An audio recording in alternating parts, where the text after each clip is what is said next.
Good afternoon, everyone. Sorry for keeping you waiting. We had some technical issues, but now everything is fine. I hope everyone will enjoy today's meeting, today's event. My name is Lidiya Simak. I'm a marketing specialist at Great Education Center, Kyiv, Ukraine. And this is our third traditional event for English teachers, Great Teacher Talks.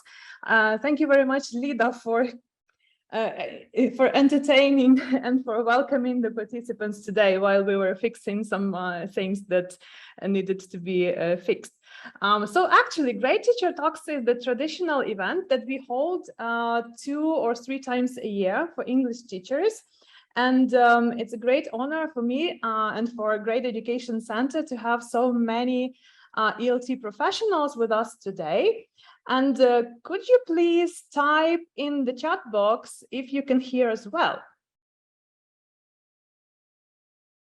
Okay. All right. Good. So more than 1,000 teachers from Ukraine and abroad are participating in today's event. And many of them are watching us live, not only in Zoom, but also on Facebook and YouTube and Telegram. So greetings to everyone. If you are watching us elsewhere, not in Zoom, you can also type where you are now. And those of you who are here in Zoom, please let me know which city you are in and probably which country you are in now.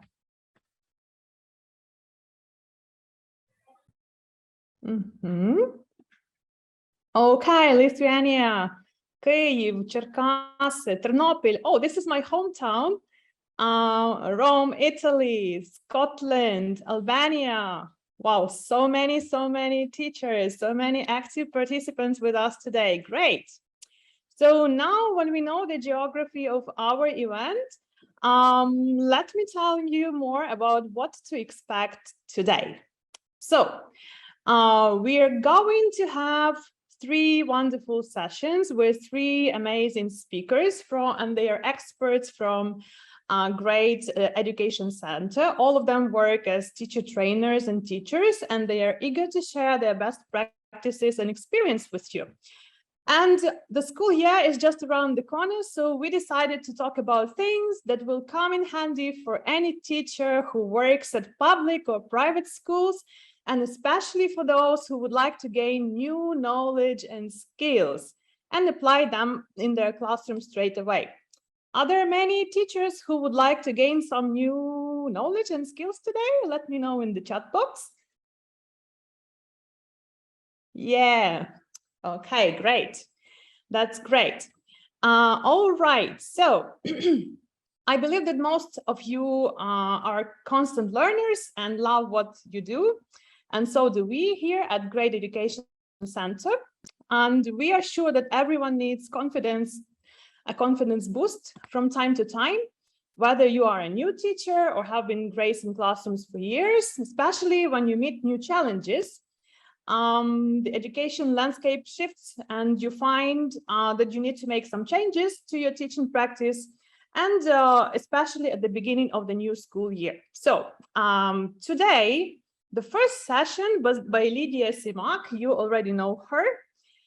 Is going to look at simple steps to how to get started smoothly and set up clear classroom routines that will make the learning process clear and comfortable for both learners and teachers. And you will learn how to establish classroom routines, prevent and solve common misbehaving issues probably, create positive learning atmosphere, and quickly switch into English. Yeah, because very often our students don't want to speak English in the classroom and they prefer to use language 1, which is Ukrainian or any other language of your native country. So the next session by Oksana Nazarchuk is going to discuss what stands behind the phrase understanding of meaning and how to check this understanding using concept checking questions. So if you have ever been to the CELTA course or the TKT course, You've probably heard about this abbreviation, yeah, but if it's something new for you, believe me, it's a very useful session, because we're going to discuss how to make those questions and why we need to ask them, yeah. So we will answer the most common questions. What do we explain first? How to form those structures, what it means, when we check understanding, and when we check understanding. And finally, the third session by Olena Bochkariova is going to share some useful tips and strategies of how you can prepare your students for use of English and writing parts of B1 preliminary exam and B2 first exams for schools, which are very popular, especially now, because everyone is learning English and wants to prove their proficiency by an international certificate. And these parts of the exam are believed to be the most complicated sections. So Olena is going to talk about these parts of exams. I would kindly ask those naughty participants who are drawing on my presentation to stop doing this, please. Yeah, we are nice and well-behaved teachers here. Yeah. Those of you who teach online, I believe they also don't like when students do so. So I would kindly ask you to not to annotate on my screen, because my presentation is going to be interesting and nice. Okay, thank you very much. Let's move on. Let me remind you about the certificates, because most of you would like to get them, I believe, and you will surely receive them after today's 3 wonderful sessions. And they will be emailed to you together with the recording of this event, and you will get this follow-up email on Monday. So please make sure that you check the spam and promotions folders, because it usually drops there. And you will also receive a special gift from Great Education Center. So please, it's not a gift, it's an information. So please do check it. And if you have any questions about certificates, they are not going to have your name there, so you have to download them and type your name by yourself. All right, so let me start probably. So what does it mean, teaching with confidence? Teaching with confidence is the essential ingredient in creating a great class, right? Confidence comes through building capability, and capability comes through repetition and experience. Let me give you an example. Are there any drivers, are there any people who drive a car present at today's session? Let me know in the chat, please. Yeah, we have so many teachers driving cars. That's so nice. Okay, so you will know what I'm talking about. Okay, so I got my driving license 2 years ago, and I wasn't very good at driving. And my car used to stall when driving up the hill, and I was really frightened to outdrive other cars. And sometimes I failed to fit into the turn. That was at the beginning. And now, 2 years later, I can do those things without effort, and I feel much more confident about my abilities. There are many things that I still cannot do, obviously, but I have confidence that I'll be able to do it successfully. So the confidence comes from having done it, and there is no way to fake that. There is no way to be truly confident about your ability to do something that you've never done, or you only done a couple of times and aren't very good at. And the confidence won't come until after you've had more experience. Obviously, the same thing is true in teaching, and the longer you've been at it, the more your confidence will grow. But there are also has to be some repetition. So the only way to be good at teaching is to do the same things over and over again. And the more you do something, the more confident you will become at it. You will remember when you did something before and it didn't work, and you will be able to tweak it, and you will learn from each experience to make it better and better. Great Education Center that I work for is 13 years of work and experience in ELT market of Ukraine. Great Teacher Training is a team of 70 plus certified teachers and teacher trainers, and 100% of them are internationally qualified professionals with teaching qualifications such as CELTA, Delta, CELP, CELT-S, TKT, and other international qualifications. We offer a lot of opportunities for promotion and professional development for English teachers in Ukraine and worldwide. So if you visit our website, great.ua, you will find that we offer 1 week to 4 months long courses, such as CELTA, Delta, TKT, and Delta Module 1 preparation. We also hold online workshops and webinars, skill development workshops for teachers, and teaching facilities. The last time we also held the conference, international conference, and we also hold teaching events regularly, probably like twice a month. Our teacher training program, Great Teacher, is approved by the Ministry of Education and Science of Ukraine and can be included into compulsory hours of professional development. Maybe you are a brand new teacher, or maybe you are new to your school or a grade level or curriculum or standards. That's the thing with education now. That even veteran teachers feel like newbies at times because things are changing so fast. And there are so many new techniques and practices and technologies to learn that everyone put back into the beginner role many times. So our team has prepared something very, very special for you to teach with confidence. Can you let me know in the chat box what you think it might be? All right. Are there any ideas?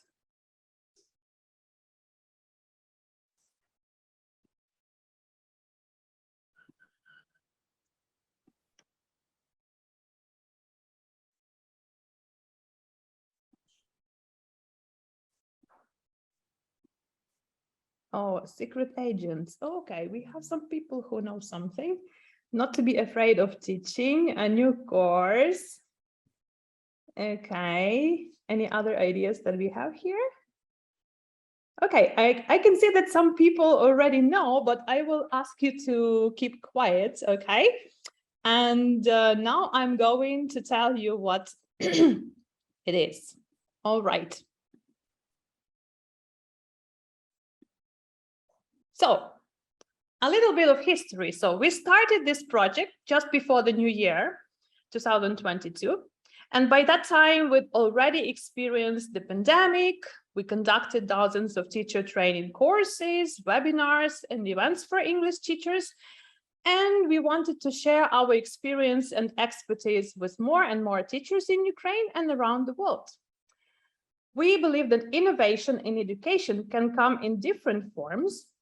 And it's not just introducing new technology in the classroom. So we decided to make possible what wasn't possible before.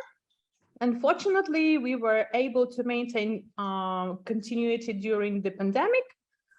We've experienced this at our center. So we innovated by offering new methods of teaching knowledge transfer. So we gathered a team of enthusiastic professionals who, despite the war in Ukraine, didn't give up and wanted to support teachers in these circumstances. So we have been working days and nights and under fire and sirens, and we made it.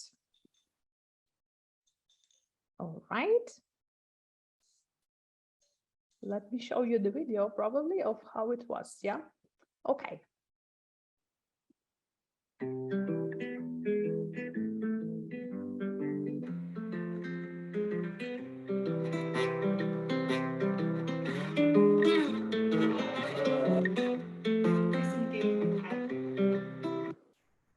Я тут на покраску. All right, let me mute someone who is talking. Yeah. All right. So we have created an innovative professional online self-study platform for ELT professionals, which is called Great University. So we believe that our country is on the verge of a dramatic change, and so is education and teachers. So now let me introduce you to our new products that will allow you to teach your students with confidence and grow as a professional. What do we offer? Right now, there are 3 categories of products available. They are short courses, credentials, and video library. And let me tell you more about our short courses. So the first course is Online Tools, which is a course by Christopher Rees, a Delta Module 1, CELTA, CELP, and CELP as trainer at Great Education Center. And in this course, we look at various teaching tools for online learning, explore ways to use them for language teaching. And of course, we pay attention to teaching skills and systems online, as well as classroom management. So no matter how long you have been teaching online and which tools you will finally decide to use, this course will help you to exploit your learning, your teaching strengths, and find the approach that's right for you, your students, and your teaching context. Our next course is on task-based learning. It's a specialized course for those who would like to deepen their knowledge and understanding of this approach.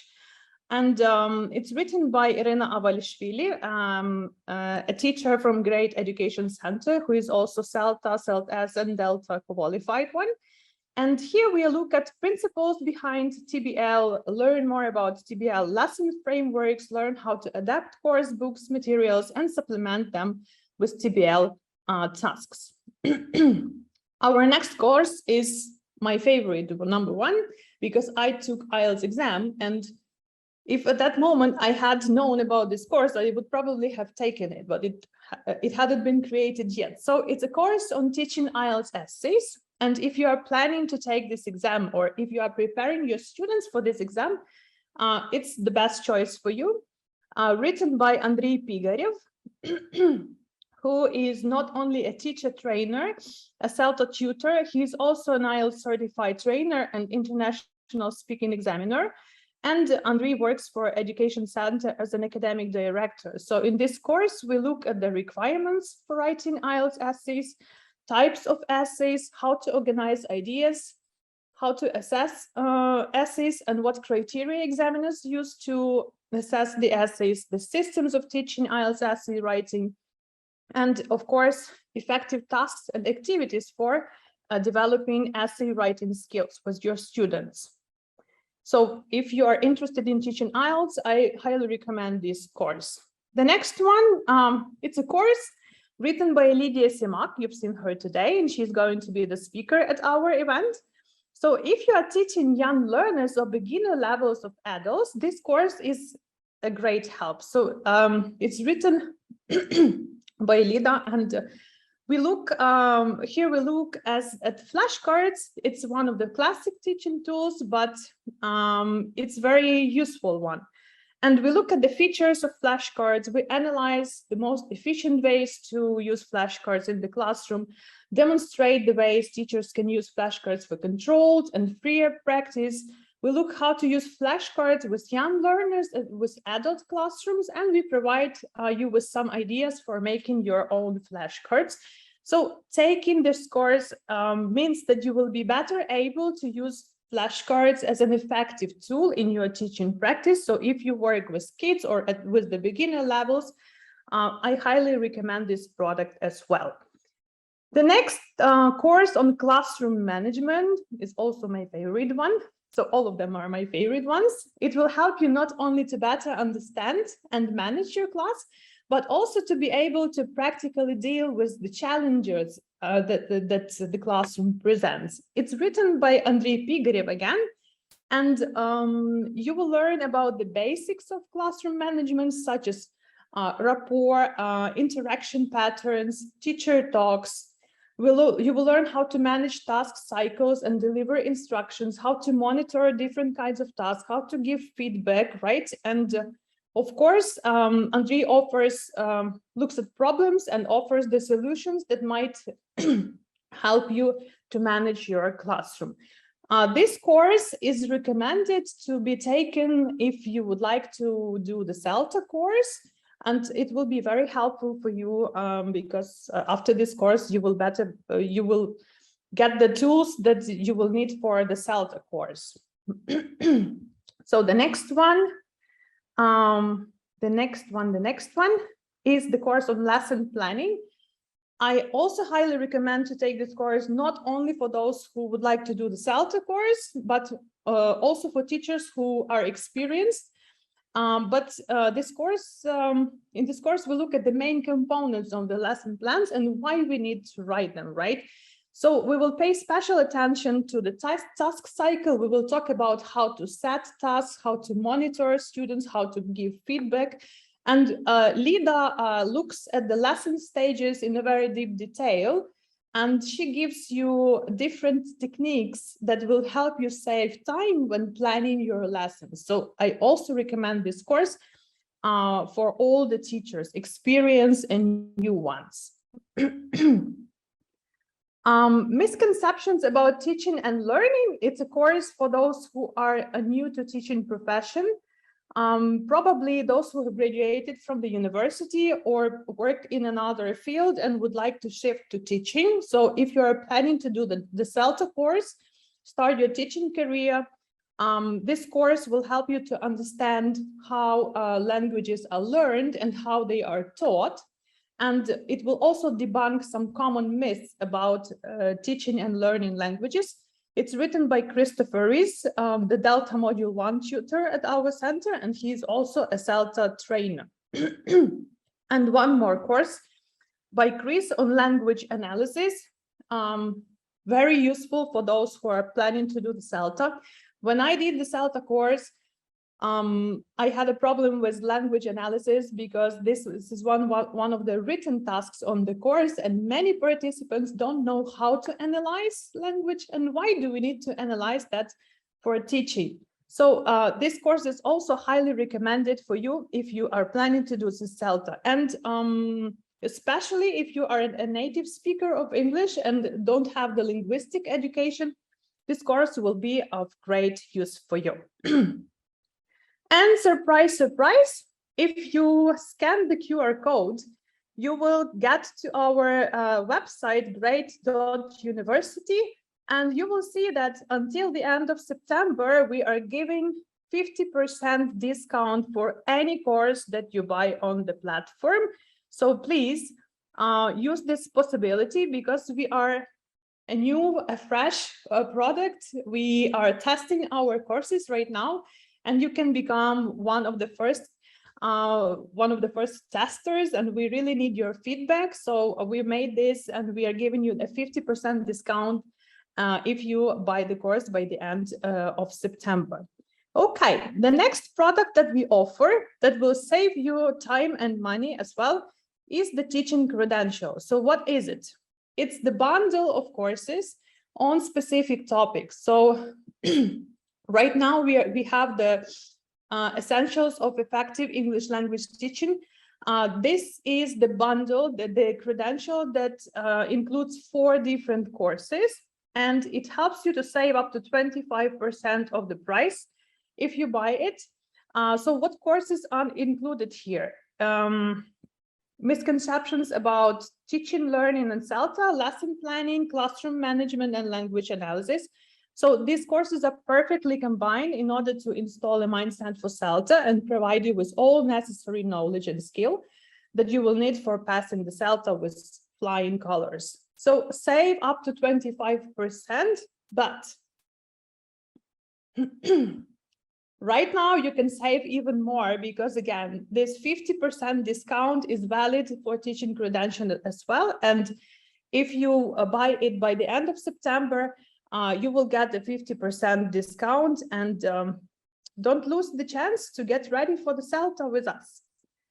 Okay, and our other product is the library, right? So it's impossible to imagine a university without a library. So we have created a unique video library with dozens of professional development sessions by ELT experts. They are all free. So if you go to our website, Great University, you can enjoy dozens of these videos on different topics, from teaching young learners and teens to teaching adults, approaches to teaching, teaching systems and skills, inclusive educations, and this library is going to be extended and regularly updated because we hold teacher training events every month. And of course, right now, everything is free for you. So if you would like to watch the webinars or workshops on the topics that you are interested in, please visit our library anytime from any convenient place. Yes. All right. Helping me to conduct the session. Thank you. Good. Let me tell you more about the benefits of the platform. So why grade university? So first of all, you can learn at your own pace and choose courses depending on your needs and interests. We have plenty of courses, and we offer short courses which are up to 8 hours, and teaching credentials that consist of several courses which are up to 40 or 60 hours to complete. All of our courses, they consist of short units. You can do any unit in 1 or 2 hours, and it's flexible and it makes it easy for you to plan your time. The tasks on the platform, they are interactive, and this will make your learning journey exciting and interesting, and all of them are self-study, so you don't need to wait for the tutor or for the teacher trainer to check your task. You immediately get the correct answer with the comment, with the feedback, and you understand why, for example, this or that answer is wrong or right. So units, they have similar structure, and then they allow you to get into the rhythm. Let me show you the video of how it works, right? All right, just a moment. Would like to show it with the sound. All right.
All right, so now you see how it works.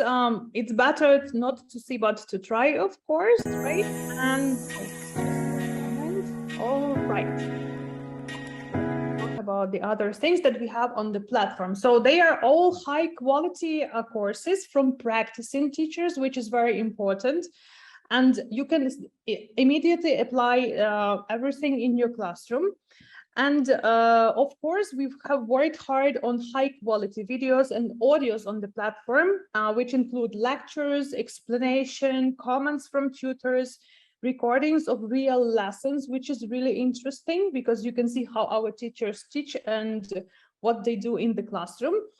Tips and demonstrations of how to do something by course students, and they are all really vibrant, practical, interesting, and engaging. Yeah. My favorite feature of the platform is a knowledge bank, which is a special feature, and it contains the key information from each course of unit. So you don't need to take any notes because everything is kept in the knowledge bank. And it's not only the summary of the unit, but also a selection of useful resources, templates, tools, and tips and solutions that you can implement in your classroom. The knowledge bank for each course remains with you forever and can be accessed anytime. We also provide a free demo unit in each of the courses so that you could familiarize yourself with the structure of the course and make yourself used to the features of the platform. So if you go to our platform in any course, you will find a free demo unit and you can complete it and enjoy the beginning of the course. All right. We care a lot about the quality of our courses, and that's why at the end of every course, there is a final test to make a final review of what topics covered and to assess your knowledge of the subject. And based on the results of the test, we will issue a certificate for you. So our certificates, they are shareable and CV boosting, and they have a unique QR codes and which helps you to celebrate your achievements. So there are two types of certificates, certificates of attendance and certificates of completions. Both of them are issued upon the final test, depending on the result that you get. So if your result is less than 50%, it's certificate of attendance. If you get a higher score at the final test, you get a certificate of completion of two types again, the pass and pass with merit, which is really nice because everyone will see that you are an excellent learner and teacher. And we also issue the teaching credential, which is a certificate with all the courses that are included in that credential. So for example, if there are 4 courses in the teaching credential certificates, you will have the information about all the courses that you've taken in that credential. What is interesting that all of them are generated automatically, so no one can influence, right, the results of the test. So everything is very objective. And all of them meet the requirements of the Ministry of Education and Science of Ukraine. And all our courses can be counted as compulsory hours of advanced training. So you can come to school.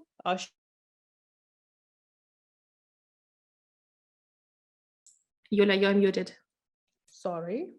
And tell your DOS that here is the certificate from Great Education, from Great University. For 8 hours or for 40 hours, please count it and it will be counted. All right. Our platform is compatible with all devices, so you can have the best learning experience from the comfort of your home or any place in the world, using a smartphone, a tablet, a computer, or whatever device you love. Let's talk about the prices, right? Everyone is probably interested in prices that we have now. So you can see the old prices and the new prices, which are now reduced to 50% and which are in US dollars, because this is the international platform, not only for Ukrainian teachers, but for teachers all around the world. And what is necessary to mention here, that you can pay for the course in only one click, but pay attention to what currency rate is on the date when you buy the course. And of course, it will depend on your bank, not on Great University, which currency conversion they use. So if they use the double currency conversion, double check it with your bank, right? All right. And of course, we are an online teacher training unit of Great Education Center. We are not just a simple online platform. Our center is the largest educational center in Ukraine, and is the largest authorized platinum center of Cambridge assessment English in Ukraine, Central Asia. And you can be sure about the quality of the products that we offer. We are working on expanding the range of courses, so you will see more of them on the platform soon. And we are also working on a blog that is going to be launched in September. So you will find interesting materials and articles on professional topics from our methodologists and teachers. And we are extending our team, and we are looking for course writers, and we are looking for talents. So if you are interested, please contact us, and you can see the contact on the screen right now. I would like to thank the people who have already tested our products. This is a fresh platform, and there is a lot of work to be done, and we are testing it and fixing everything and improving our platform. So it would be nice if you share your feedback with us. We are really interested in what you think about our products, and we really want to know what we need to improve, what you would like to have on the platform, what topics you are interested in, how we can improve and become better for you, for the teachers. So welcome to the team. So you can see the reviews from the testers. Thank you very much, our secret agents. You helped us a lot to prepare for today and to become better. Visit our platform and see for yourself that Great University is the best place to help you grow, keep your skills sharp, provide fresh ideas for the classroom, and reach your English teaching goals. And let me remind you, okay, one more minute, let me remind you that by the end of September, all the courses are sold at a discount of 50%. And you will find this information on our website, and you will also receive the information in your emails, together with your certificates and the recording of today's event. And this is the unique chance, so don't lose it, and join Great University and teach with confidence. Thank you very much for listening to me. Okay, I will answer your questions about Great University at the end of the event, right? So maybe you will serve on the platform and have more questions about it. We are a little bit late, so let me introduce the first speaker of today's event. It's Lidiya Simak. You've seen her already. Lida is the author of two super practical and useful courses on our platform. And she is a guru of lesson planning and a teacher who knows 1001 way to use flashcards in ELT. She is a Celta trainer and an amazing person. And meet Lida and her session. School year, smooth start for everyone. Yula, thank you very much for such a flattering introduction. So I'll try to live up to your expectations. I'll buy you coffee next time. You're so nice today. Okay, everyone, let's start talking. Again, I already asked you to share like what age groups you're interested in to talk about today. So I saw kids, different ages of teenagers, adults. So we will try to talk about everything. Please feel free to ask your questions in the chat. I will try to react to them and talk to you. And because this topic is not very focused, I will talk about everything. If you ask questions, I will probably go deeper into some aspects you are more interested in. I already see some questions. Primary school. Okay, we will talk about the primary school students. Yula, I'm not a host or co-host. Can you please make me one? I can't share screen.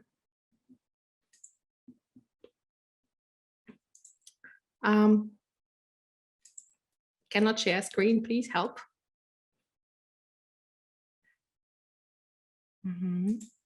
Okay, thank you very much for writing the age groups. Okay, we will talk about, okay, teenagers, adults, primary. So my favorite when I have to talk about everything. Okay, we will, don't worry. So can you please let me send a message.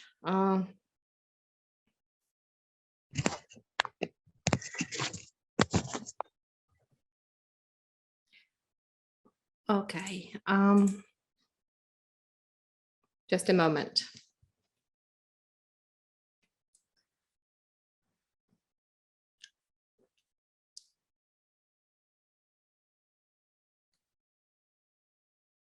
Okay, so while I'm waiting for help to arrive, so I can do everything now. Excellent. Okay, can you please put a plus in the chat if you can see my presentation? Thank you very much. So let's start talking.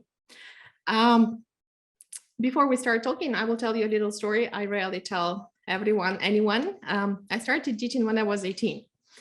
I was still a college student. I was very, very young. And I started teaching in a local, actually the school that I graduated from. And of course, I was given the worst class ever, to train on. Nobody wanted me to spoil good kids. So I was given the troublemakers. And my first lesson looked like the War of the Worlds. If you ever read the book or saw the film. So actually I was looking at the book. I didn't see what my students were doing. And while I was telling something, they actually started, they took the plastic pens, they started chewing paper and shooting each other. And because they were doing that quietly, I was not looking at them. So I ended up with the class filled in with those chewed paper balls all over, and actually all the walls and the watch over my head covered in those chewed paper balls. And I didn't realize that until the teacher who was teaching after me, found me after my lesson, mad and furious, and she started shouting at me and she made me clean the room. I still don't know how I actually managed to continue my teaching career after that. But now I realize that actually that happened because I didn't know how to start with my students. I didn't know what to look at and what to do with them. Hopefully I learned, and I'm very happy if I can share something with you that will make your lives a little bit easier. So what we will start with. So I want to start with asking you, so what are your concerns about the start of a school year? I will give you 40 seconds to write one short sentence in the chat. A little example from me, for example, students misbehave. That's a typical concern. Can you please write your concerns in the chat?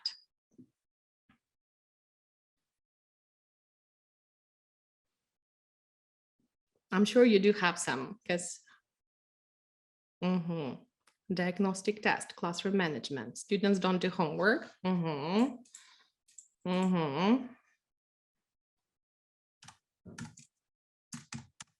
Misbehaving, students don't listen. Okay. Lack of attention. That's a good one. Weren't able to study online. Online. Okay. Yes, understand you. Ignore the teacher's remark. Oh, that's my favorite. Students ignore you or ignore me. No motivation. Okay. Tiredness due to online learning. Okay. Discipline. Online. Cameras. Cameras off. Also, that's a typical problem. We will talk about this. Students feel bored. Discipline. Okay. Methods for keeping students engaged. Okay. You should feel your four skills to conduct anything. Yes. So thank you very much for sharing. I understand that I will try to address knowledge forgotten. Well, unfortunately, it will not be fixed on the first day, but eventually, I think that it's easier to address the knowledge lack than the lack of discipline, because if you don't have the discipline in your room, the learning will not happen. New textbook. If we have time, we will talk about this, Olena. Okay, so here are the situations that I prepared for you. So students don't understand what I'm saying. might be similar to they ignore, they don't listen. Students don't want to work in pairs or groups. If you use pair work and group work in class, sometimes you might face the situation when you set up a very nice activity, you put them in pairs or you put them in groups and they don't talk. This is one of my biggest fears, actually. This is something that might be my nightmare when I sleep. But hopefully I know some methods how to address all these things. So something important that might help a lot with most of the problems that you mentioned is this. We need to establish class routines. The word routine, when we talk about English, is it something positive or something negative? Can you please put a plus or a minus in the chat? What do you think about this?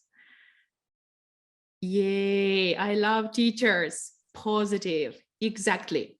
So routine in English, this is not something boring, but this is something usual and predictable.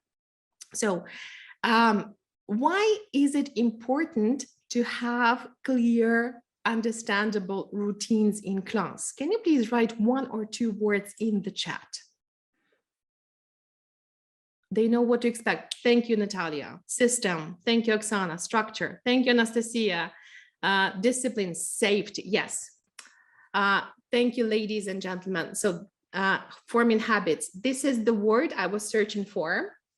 When we are in the situation, when we don't know what to expect, this is stress. And the younger we are, the bigger the stress. If you understand what's going to happen, yes, Valeria, nobody gets nervous. If you understand what's going to happen, if the routine is clear for you, this creates a safety environment for students. And when they don't feel scared or nervous, you will have much fewer problems in class. So routines are important. And we will talk about how to establish them and what these routines need to include. So we will start talking about what to do in the very first lesson. So you meet them for the first time. Very high chance that this will be online. The first thing that you have to do is you have to establish clear classroom rules. So if you think about your experience as students, like the teacher might be any kind. I mean, a strict teacher or a funny teacher, whatever teacher.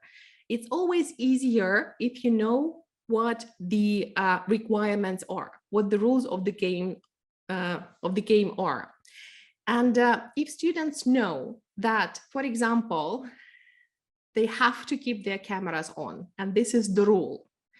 If you establish this rule from the very beginning, it will be so much easier for you, because if you allow them to stay without their cameras when you start teaching them, and then somewhere like a month later or a few weeks later, you start talking about turning their cameras on, it will not work.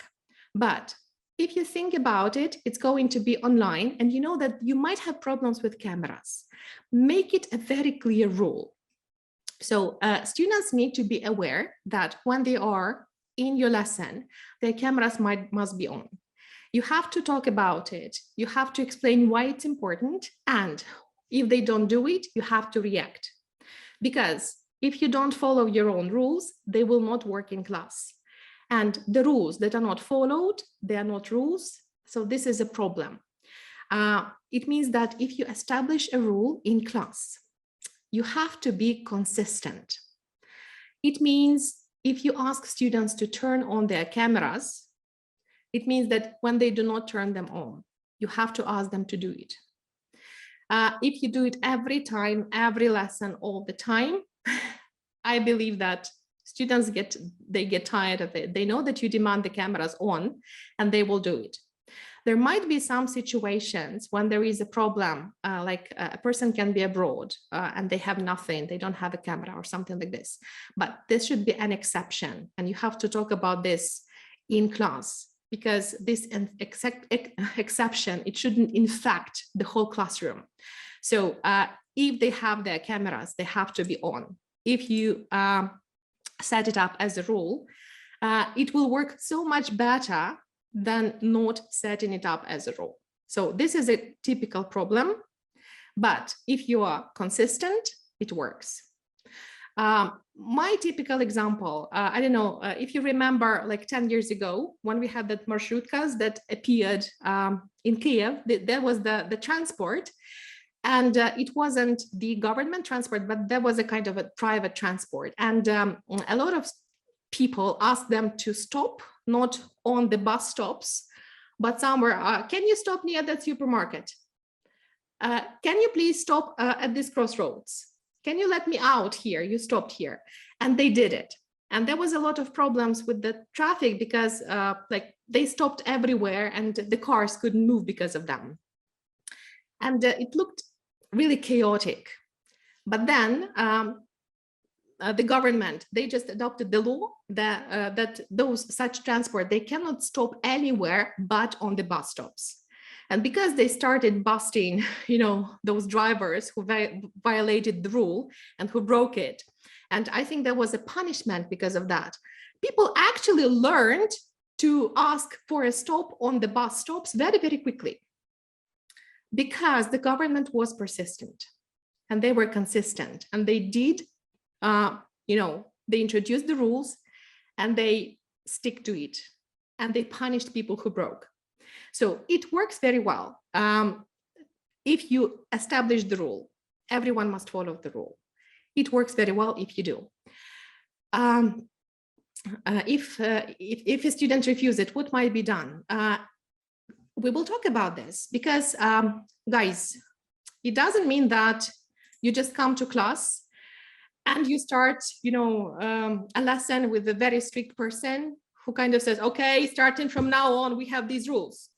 You cannot break. It doesn't work like this. Your students will hate you and they will be right. What you can do is you can create the rules together with class. And what I usually do with my students when I'm talking about kids and teenagers is actually we create the rules together. And I ask them, okay, guys, when I teach you online, do you want to see my face? Or do you want to see an empty black square? Well, the answer is yes, they want to see my face. And I say, okay, guys, and when you talk to each other, do you like talking to black squares, or do you like seeing people? They like seeing people. And I say, okay, when I talk to you, do you think I want to see black squares, or I want to talk to a person? And I elicit from them that using a camera is actually, it's nice and polite and respectful. Now I'm talking about kind of teenagers. I kind of push them kindly to that idea that having your cameras on is a nice thing to do. And guys, let us make it a rule. You have to have your cameras on. And by the way, together, we can create a punishment for people who break rules. There are lots of interesting examples. For example, well, it depends. They can introduce different punishments.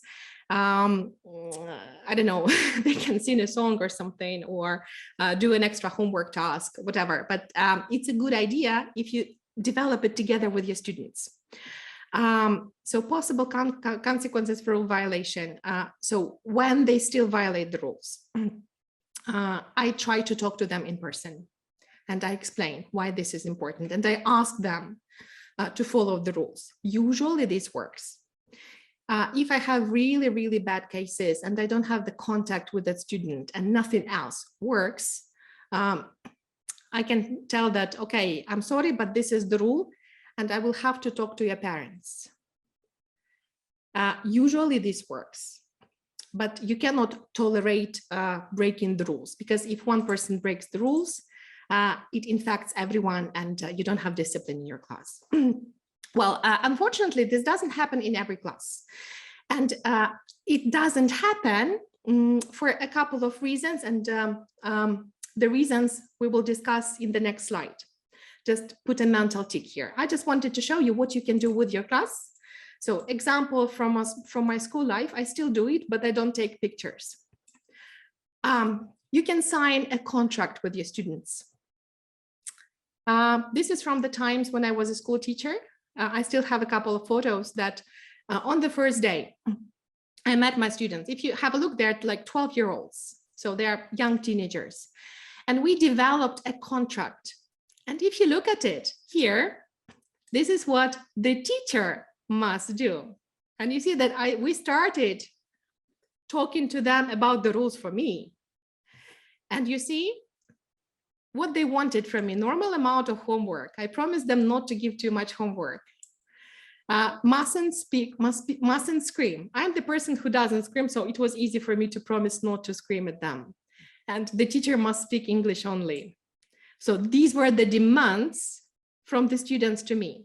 You might feel a bit worried about, okay, how can I allow my students create rules for me? Oh my God.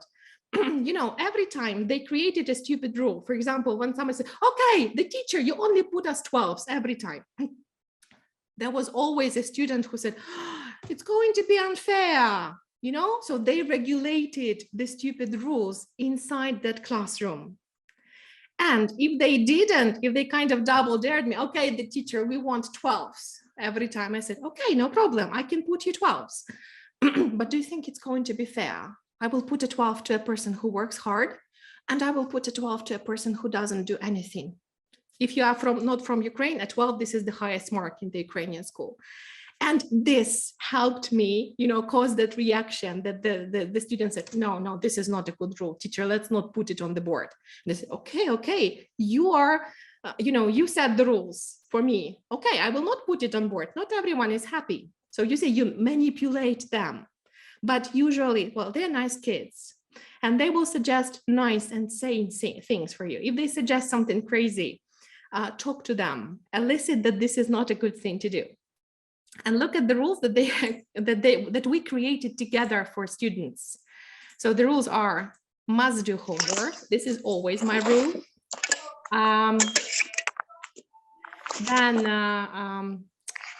must speak English, mustn't chat, must be quiet. Can you please mute yourself? I'm sorry, because I hear some noise. Thank you. Mustn't play, I meant, I don't know, mobile phone games or something like this. And mustn't rock chair. That was a crime in my classroom when I was a school teacher, and mustn't chew gums. I was the funny teacher at school because I always knew who had a gum in their mouth, even though they tried not to chew. So that was another moment of humor in my class. So, and we signed this contract. I signed it as a teacher, and you see that there is a student signing it. And I had these contracts with all my students.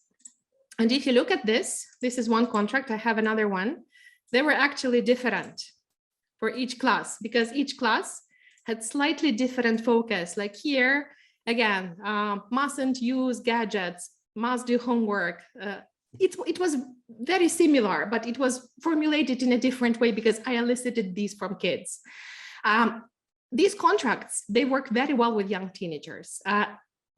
Older teenagers might not be very interested in signing contracts, but if you think that it might work well with them, you can do it. So usually it works very well for younger teenagers and like for, I don't know, 12, 13, 14, because they feel that they have the power and they like feeling that they rule and they create rules in class. So something else you can do, remind students about the rules. So these are the reminders that I took a picture of at grade. So these are the rules that grade teachers use in class. And every time somebody violates the rule, what you can do? Can you see what I'm doing?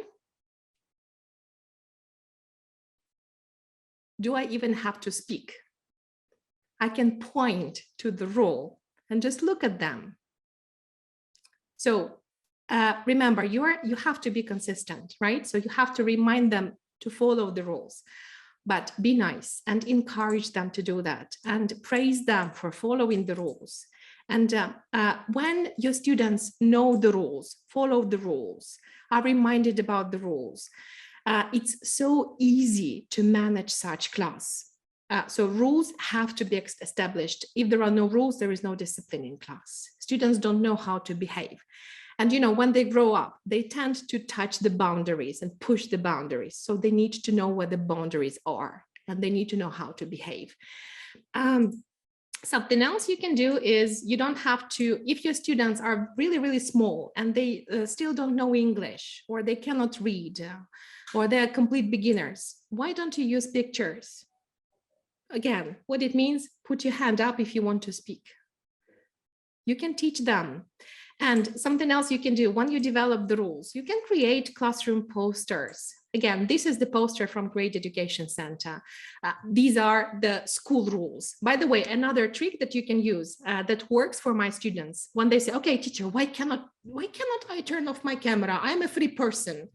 There is a constitution in Ukraine. What I say is, yes, you are a free person. There is a constitution in Ukraine, but there is a constitution in Great Education Center, and we have a school rules that have to be followed by everyone. And one of the school rules is you have to turn your camera on. This is the school policy. This is the argument that might help you in your teaching, which means that this is not you, a bad teacher who created the bad rule that students don't like, but this is the school that have their policies and they have to follow this. Exactly. So that is the first lesson, clear rules that you remind students of. Ideally, you have a poster that they can see. You can write, I don't know, they can draw this poster, by the way, they can make it together. And this is a wonderful activity that help form a team. So I would suggest that your students, they can make this poster together in the first lesson. And that is the wonderful activity that will help you make them feel more comfortable working with each other, which brings us to the next step. They need to know you on the first day and each other. This is very important. If there is just a person we don't know and she's strict and she doesn't smile and she starts, I don't know, opens the book and just starts teaching, this is a scary teacher.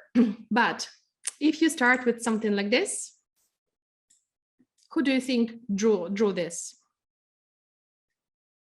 Who is the author of this masterpiece? Yeah, that's me. Do you think it took me a lot of time? You can just shake your head. 5 minutes. I just took a marker and drew it and took a picture with my phone, which means I can use it online. Do I look like a talented artist? No, but I have some pictures, and this activity is going. Look at this. This is my emblem. It says something about me as a person. There are 3 pictures. Can you talk to your partner, or can you talk in groups and think what these pictures mean about me as a person? For example, do you think I sell flowers when I have free time? I don't, but I have a little garden on my balcony, and I can actually take a picture of something that I grew on my balcony. Last year, I grew some tomatoes because there was a lockdown and I was bored, and I had a balcony of tomatoes. Next year, I'm planning, this year I have rosemary. Next year, I'm planning to have basil because I like pesto sauce. So do you think it's interesting for students to hear about this, about your teacher? Why not? I would be interested to hear this about my teacher. Here, again, they can think about it. So I like space, and this is my favorite animal.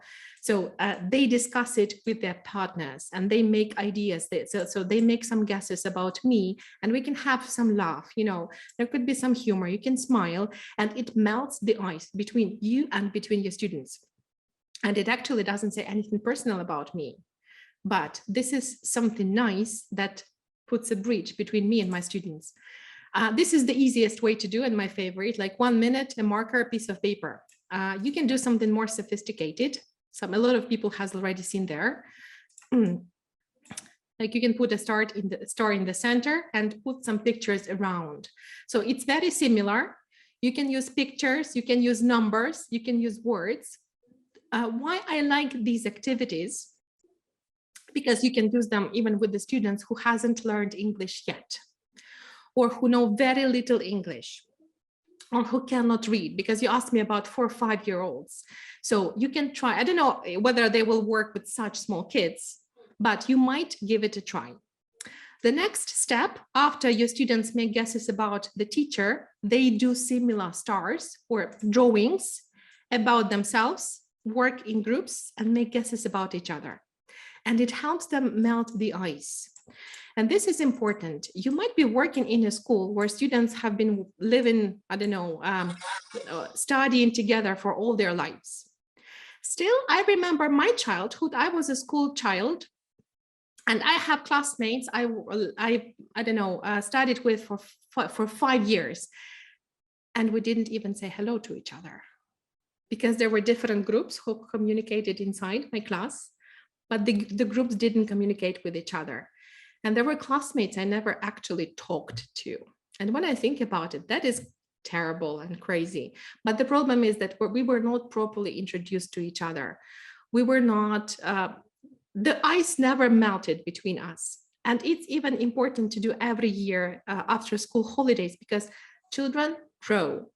And when they become young teenagers, they turn from kids to young teenagers, their attitude to each other change, and they become strangers to each other when they become teenagers. So you have to do such icebreakers every time they have a summer break, because you have to reintroduce them to each other. Some of them change so fast. Like 2 months ago, there was a girl wearing school uniform and, I don't know, looking like a perfect, I don't know, perfect A student. 2 months later, she becomes, I don't know, a punk with, I don't know, pink hair, something like this, strange clothes. So they change a lot, and they need to be reintroduced to each other. You can Google icebreakers in class and online. I will suggest a couple of ideas. Here, I think just, okay. I will suggest a couple of ideas later, but there is an important word that you already heard from Yulia, Chorna, and from me. So you need to establish rapport. Rapport means good relationships between students and the teacher, and when students have good relationships with each other. Because if you want them, you teach them English. Teaching English means that they have to talk, because they have to speak. This is not maths that you can just, you know, solve problems and not say. Who students speak to in a lesson? Not only to a teacher, they have to speak to each other, because they have to, I don't know, discuss things, practice their English. And very bad situation when students don't want to talk to each other. And I've had classes like this when they didn't go very well. They didn't get on well with each other. They didn't talk, sometimes hated each other. And I couldn't change their partners. Like, they had a friend they were talking to all the time and sitting next to.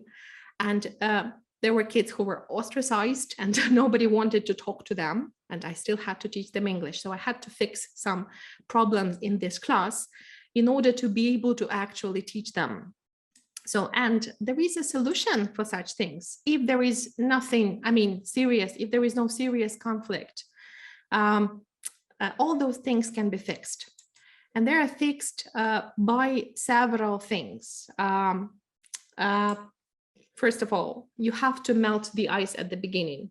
Remember my activities with that star and with that emblem and so on. So when kids do things like that, they feel more comfortable around each other and they can start talking to each other. Apart from this, you have to have good relationships with class, because if you have bad relationships with your students, learning will not happen.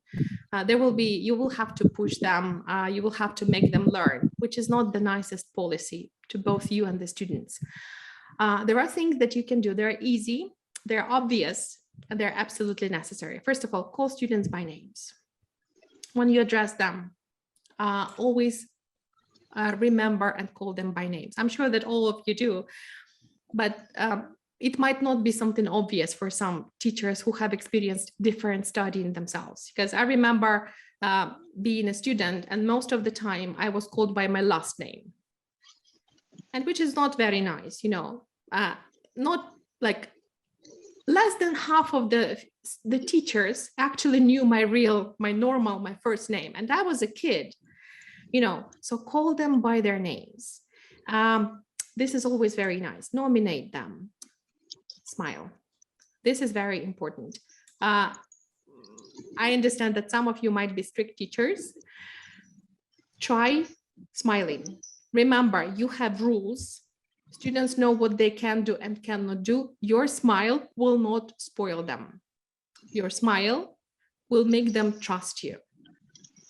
Sometimes your smile can be, I don't know, ironic smile or something like this. But anyway, you have to be positive to people. So smile doesn't mean that you're weak or you have no authority. Smile means that you have a good relationship with your students. Do small talk to them. Ask them how they feel. Ask them how their day was, how their weekend was, what's happening in their lives. I sometimes made terrible discoveries about my students because, for example, I remember those kids who were signing contracts on the board. I had a couple of classes, and I discovered, because I did small talks, I discovered that some of them are facing terrible periods because their parents are divorcing, and they think that that's their fault. Some of them didn't have breakfast because their parents went out of, I don't know, they just took off to work very early, and they didn't control whether the kid actually ate anything, and they didn't eat anything till the evening. And there were 12-year-olds, they had to eat. Some of them didn't sleep and watching some series at night, and then they felt sleepy all day. So these are the things that I discovered. I was a teacher, so I sometimes discovered some things that their parents didn't know. And I tried to do something with that. I talked about, like, okay, you have to eat. I even fed one of the kids who was always hungry because of that. I told the kid whose parents were divorcing that it wasn't her fault and she shouldn't like cry or worry about this. I was talking to that kid who didn't sleep at night and explained, okay, if you watch series at night and not sleep, you will not have good teeth, because now your teeth are growing and you have to sleep to grow good teeth, you know. So and I discovered lots of things that they actually wanted to talk about. So, and they trusted me because they felt that I cared. It doesn't mean that you have to talk to your kids or teenagers about their personal lives if they don't want to. But if they want to share, you might be the person who listens to them, and this will help them trust you, and this will help establish that positive atmosphere in class. And this is very important. Praise, very important. Praise students for doing something well, for hard work, for being attentive, for doing homework. Praise them when they deserve that. Do not praise for everything, but if the praise is deserved, you have to praise your students. This is endorphin and dopamine. These are the hormones that make us happy and that stimulate us to ask for more and want more next time. So when my teacher praises me for doing things nicely in class, I want to do them more. I want more praise. So remember to do that. This is important. Very important thing. You have to respect your students, especially when we talk about teenagers. Teenagers are kids, kind of kids, who want to be treated like adults. They hate to be treated like children. They will never forgive you if you treat them like children. But if you treat them respectfully, if you show that you care about their opinions, you will get respect from them. But it doesn't mean that only teenagers need respect. All the kids, adults, everyone needs respect. And they really appreciate if you do show it. So next, show that you care. It's connected to what I talked to you about small talks. It's like if you hear that your student is saying, okay, I'm going to have a competition on Sunday, I'm worried, and this is Friday. On Monday, ask them about how the competition went. They will be very happy to tell you. And it means that you care and they share, and you create that atmosphere of trust. Very important, something that might not be very obvious for us, for teachers, and it's very difficult online, but it's possible. It's very important to do eye contact. If you have face-to-face classes, when you talk to kids, you have to sit down and your eyes have to be on the same level. When we talk about kids, until they look into your eyes, there is no contact with them at all. So eye contact is very important. Unless your students are autistic or something, then they cannot maintain that eye contact. Like people who are not autistic or everything's okay with them, eye contact means contact. No eye contact means something's wrong. If the kids lie, they hide their eyes. So maintaining eye contact is very important. It helps establish good rapport. I already told you about how to get students interact. I told you about that sometimes I had classes when they hated each other and I couldn't change pairs, I couldn't make them work in groups. This is possible to fix if you do some team building. Team building, you can also Google this and to search for more team building activities, because I cannot show you a lot here. We have so many things to talk about, but team building work miracles. Team building activities. It means that students have to do something as a team together. And usually this is something fun. It could be a game, it could be a competition, it could be a project that they do together. But this is something that helps them start working as a team, meaning start tolerating each other, cooperating. But it has to be really, really fun. It has to be something students want to do. Because if you suggest an activity they don't want to do and you make them work together and they hate each other, it will not work. I had some games that were not actually connected to English, but because students really wanted to win, and in order to win, they had to communicate with each other and cooperate. And the game was really fun. So they had to start talking and working together. And they started tolerating each other. They didn't start liking each other, but at least nobody said to me, I'm not going to work with her, or something like this in the middle of my class. When we talk about online, this is why you need your cameras on, because if the camera is off, it's very difficult to make a team. Sometimes it works, but the camera is crucial here.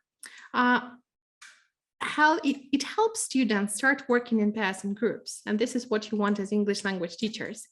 And it helps them tolerate their partners and feel comfortable around each other and in front of class.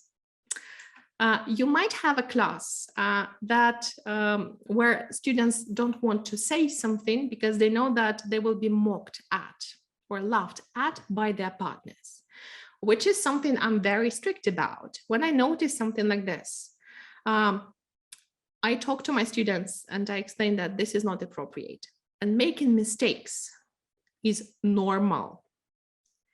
Making a mistake is not a crime. And we sometimes make mistakes because we don't know how to say something, but we try new things, or we use a grammar, grammar structure that we don't know how to use properly, but this is good that we're trying. And everyone makes mistakes, and even the teacher makes mistakes. Something that I did, when I write on board, I sometimes can make a mistake because the letters are huge, and when you're writing, you only see isolated words or pieces of phrase. And sometimes you write something, you step back, you look at what you have written, it's like, oh my God, there is a mistake on board. Oops. The obvious solution, like the solution for me, what I did when I was a school teacher, and what I sometimes do with my students, I say, okay, guys, your teacher has made a mistake. The person who finds the mistake first will get a high mark. And that was fun. They start reading what I wrote on the board, and they start searching for my mistake. They find the mistake, they get the mark. Everyone is happy. Do you think that they feel that they have a stupid teacher who makes mistakes on board? No. But this is another way for me to explain, guys, everyone makes mistakes. There are different reasons for mistakes. And even I make mistakes as a teacher. I'm a normal person. But making a mistake is not a crime. And no one is going to laugh at you if you say something, if you say something wrong, if you make a mistake. That is okay. If you create environment like this in your class where making a mistake is not a crime, students will feel more eager to talk. They will not be afraid to say something because they know that nobody's going to laugh at them. So this is something I'm very strict about. And when I notice that someone laughs at someone, I never tolerate that. And I show them that this behavior is inappropriate and even ugly. And if they respect you as a teacher, if they like you, if they like your lessons, and if they see that you're not happy with what they do, if you consider what they did inappropriate, they will change that. They will not continue doing that because they like you as a teacher. And when they like you, they want to please you. So this is a manipulation, but this is how things work. If you want to rule the class well, they need to like you. They need to like your lessons, and you need to like them too. So respect, liking each other, respecting works miracle in class. Something that I wanted to show you, what you can do online. So when we talk about offline team builders, icebreakers, you can Google, there are lots of them actually. But when we talk about online, it's much more difficult. But remember, we talked about that team builder is doing something together for the sake of fun. Not because the teacher wants us to do something, but because it's cool. There are some things that you can do. For example, you can take a group photo. You can show a list of things that students need to find in 1 minute in their flat when they're online, and take a group picture. And everyone should have one item. And you can include some funny things like a cat, a roll of toilet paper, a cup, I don't know, a piece of bread, a fruit. And imagine that they all have to talk to each other and say, okay, guys, I have a roll of toilet paper, and I have a cat, and I will bring, a banana. So they need to exchange together in order to find out who has what and who will bring what, and take this picture. And again, not because the teacher wants them to take a picture, because it's fun. We have to take a picture with funny things that we need to find in class. And it works really well. And this is a very good icebreaker and team builder. It can be a small project. For example, what I sometimes do is when I have young teenagers who are still kind of kids, not adults, but they know English quite well. For example, I can ask them to have 4 minutes and write a little poem together. I introduced a poem, this one, I think it was by Alan Milne or something like this, I'm not sure. I want to buy an animal, I'd like to buy a cat, but the dog is sure to bite that, so I can't buy that. And I asked them to write a mini poem starting with, I want to buy an animal, and find a picture online to illustrate that. Look at some poems that I've had from my students. And they wrote it together as teams.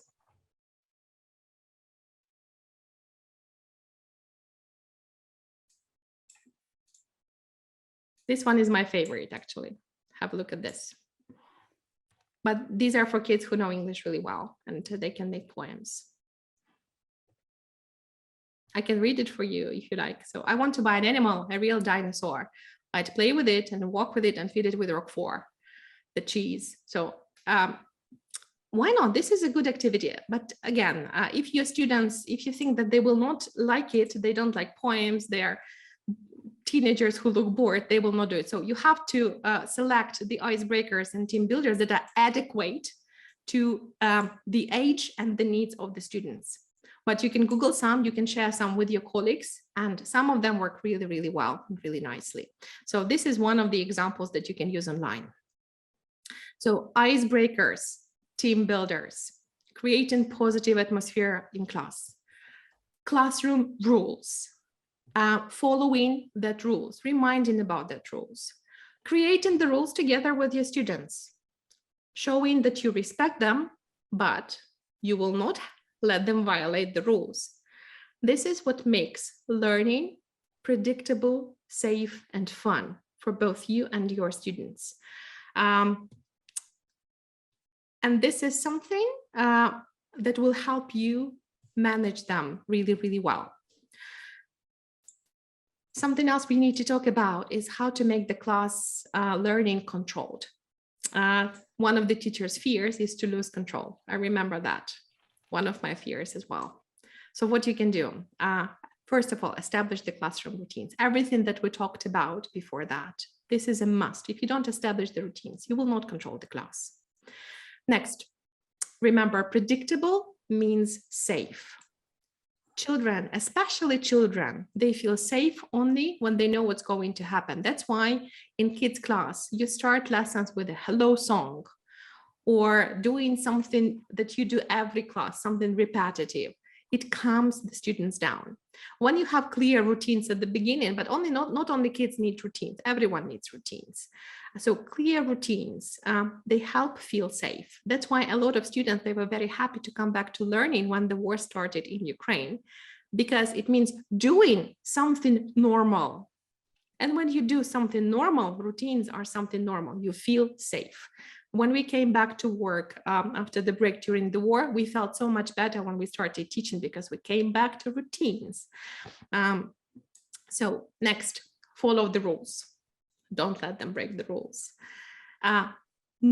Very important when we talk about kids, they cannot sit for a long time. They lose concentration. They cannot play games all the time. I mean, active games, they get tired. So as the teacher, you have to juggle and you have to change the activity. So remember when to settle and stir. If you see that they're losing concentration, play an active game to make it like to help their brains rest. Then they start focusing. If you see that they are too active and a little bit difficult to control, settle them down, do a quiet activity.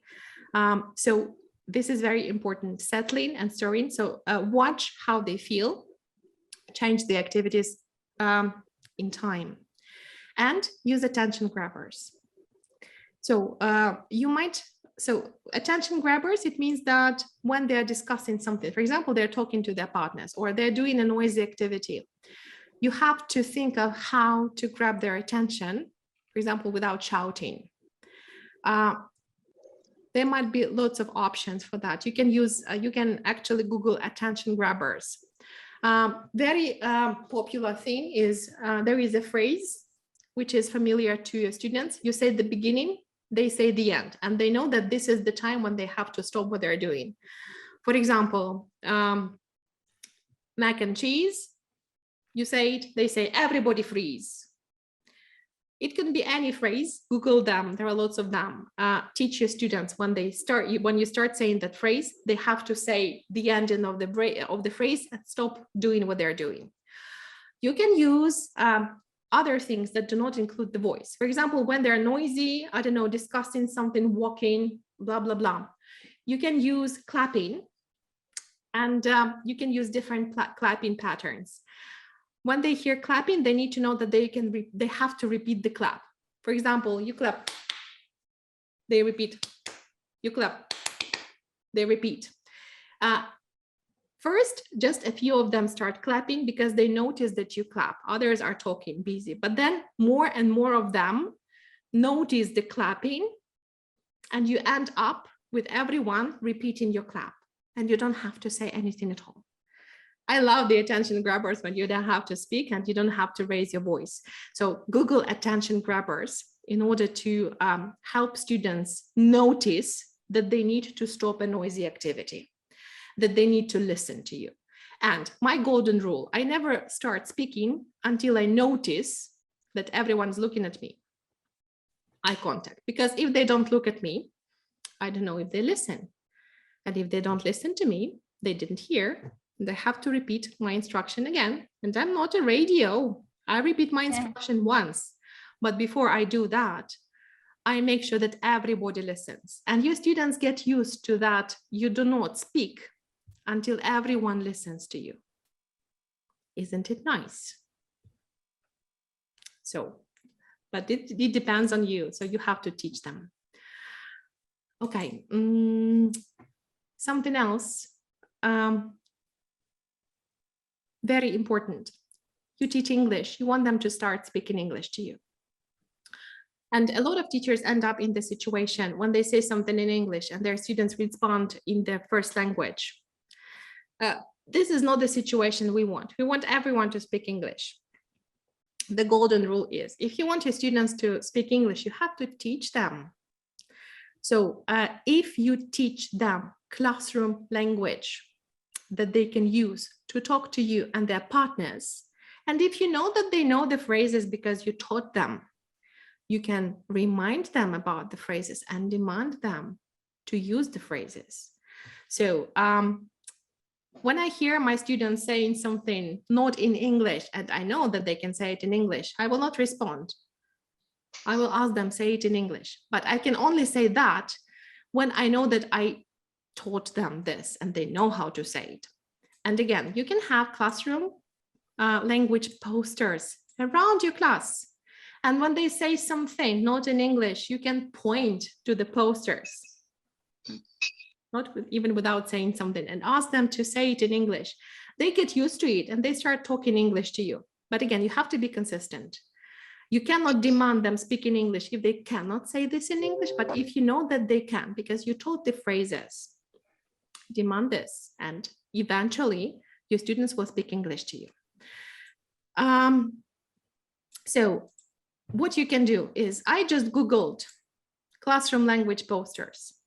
See how many results I got. I don't like this one with the toilet. Probably not in my classroom, but there are lots of things that you can use, steal, borrow. You can create yourself. Like, look at this one. Hello, may I come in? The teacher just took a piece of paper. They took 3 board markers and they wrote that poster. It took 20 seconds.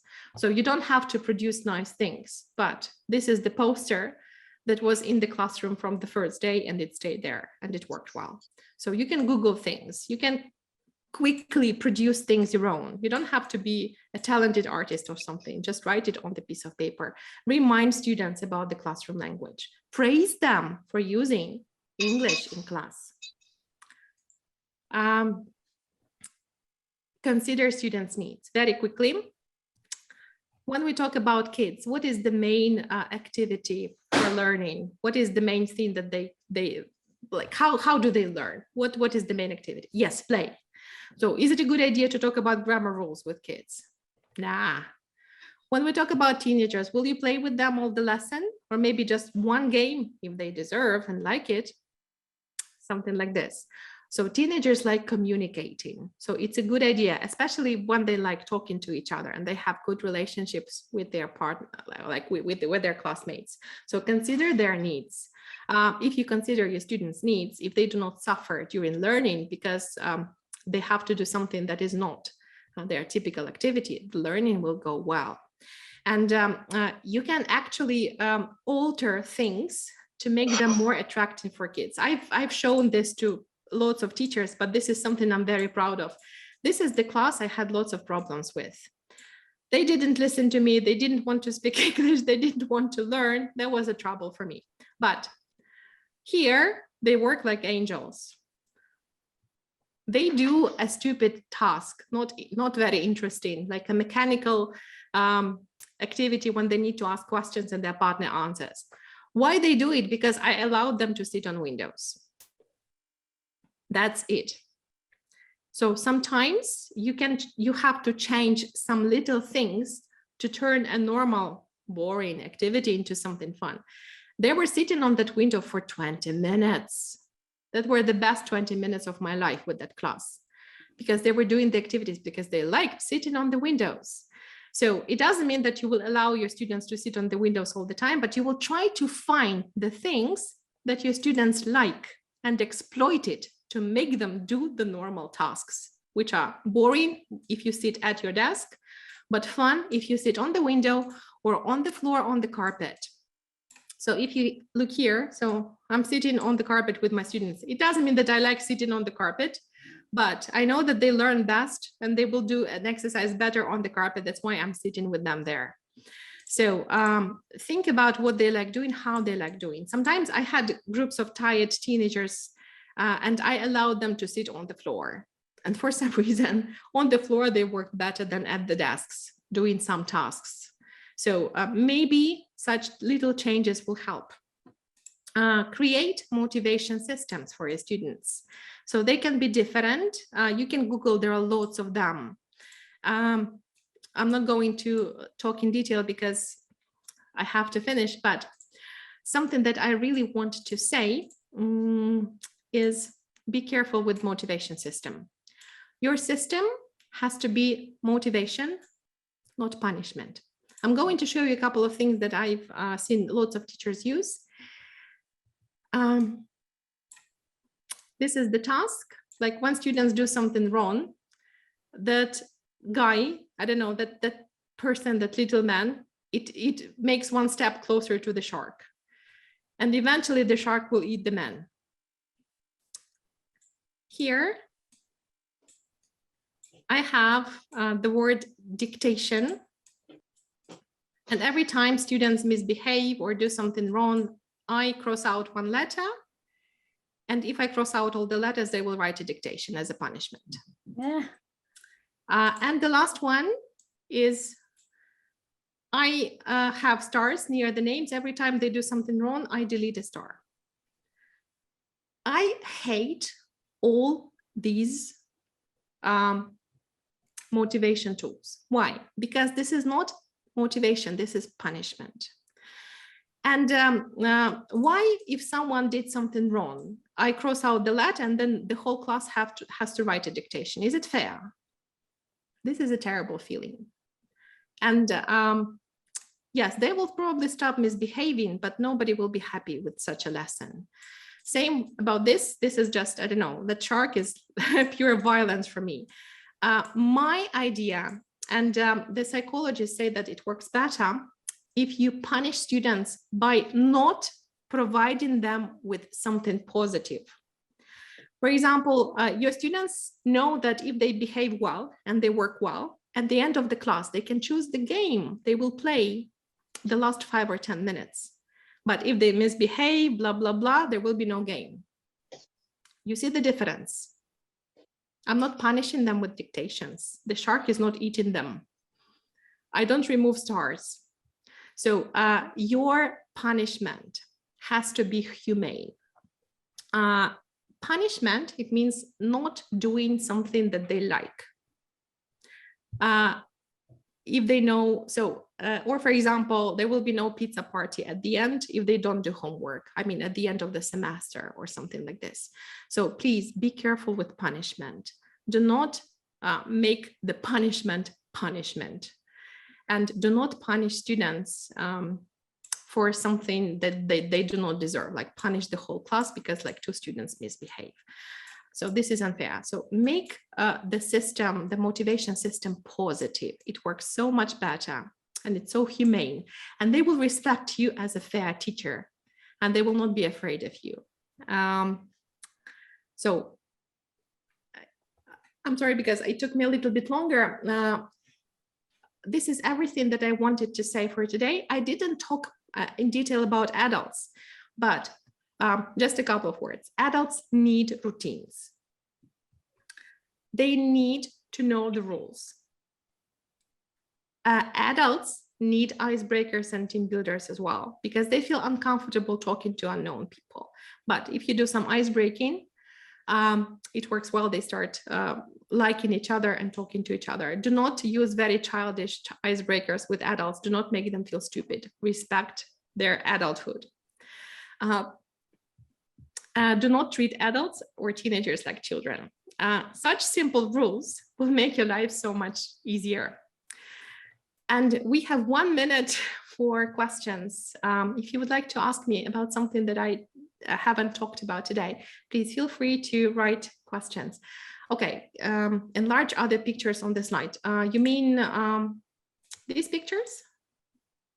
Yeah, motivation systems, projects. Yeah, do not take pictures of my kids because probably I'm not allowed to spread them over the net, but Google, there are lots of ideas online, motivation systems, icebreakers, team builders. Think of what students might like. If you think that something might be stupid, do not use it. So everything has to be safe and fun. If it's safe and fun, it's safe and fun. Okay, thank you very much. If you write down more questions, I will probably provide you with some answers at the end of the session. What is your attitude to stickers? Yes, my attitude is good if the sticker is deserved. And students like stickers, I use stickers quite a lot. Thank you very much. So if I missed some questions, can you please drop them again to the chat? And I think I'm actually ready to give my word to Yulia. Yulia, I apologize for taking it longer. I will buy 2 coffees for you, okay? Thank you very much, Lida. Yeah, I think I've drank too much coffee today already. Okay. Thank you very much for your wonderful session. Could you? And it was nice to see all the familiar and new faces, and I'm very happy that you're safe and sound. So please, yeah, that's great. Could you please make me a host again? No problem. Yeah, but it says the grade is host. Okay, great. Are you, Yulia? Are you? Okay, just a moment. I cannot see. It says to me that you are. Probably yes. I will stay here for some time. Thanks a lot. Yeah. Let me introduce. Yeah, thank you very much, Lida. We don't say goodbye because we will meet at the end of the event, of course, with all the speakers, and you will have more opportunities to ask them some questions if you have ones. Let me introduce the next speaker.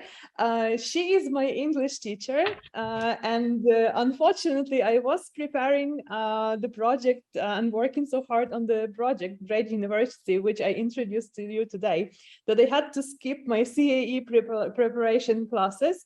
She is a general English and exam preparation teacher at Great Education Center. And she's also a SLP and SLS trainer, a CELTA qualified and Delta qualified professional. And this is Oksana Nazarchuk. Oksana, are you with us? Yes, I'm here. Hello, everybody. Nice to see you again. Unfortunately, not as a student, but as a colleague again today. So glad to see you today.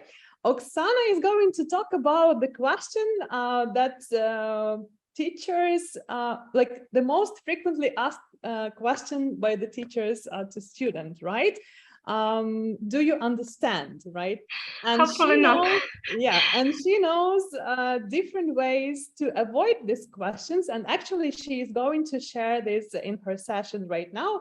Oksana, I will make you the co-host so that you could share your presentation, and I'm giving the floor to Oksana Nazarchuk and her session on how to check learners' understanding of new grammar structures. Okay. Let us check if everything works with you. Let me check. Can you see my presentation? Oh, yes, we can. Okay. All right, good. Thank you very much. Let me start it.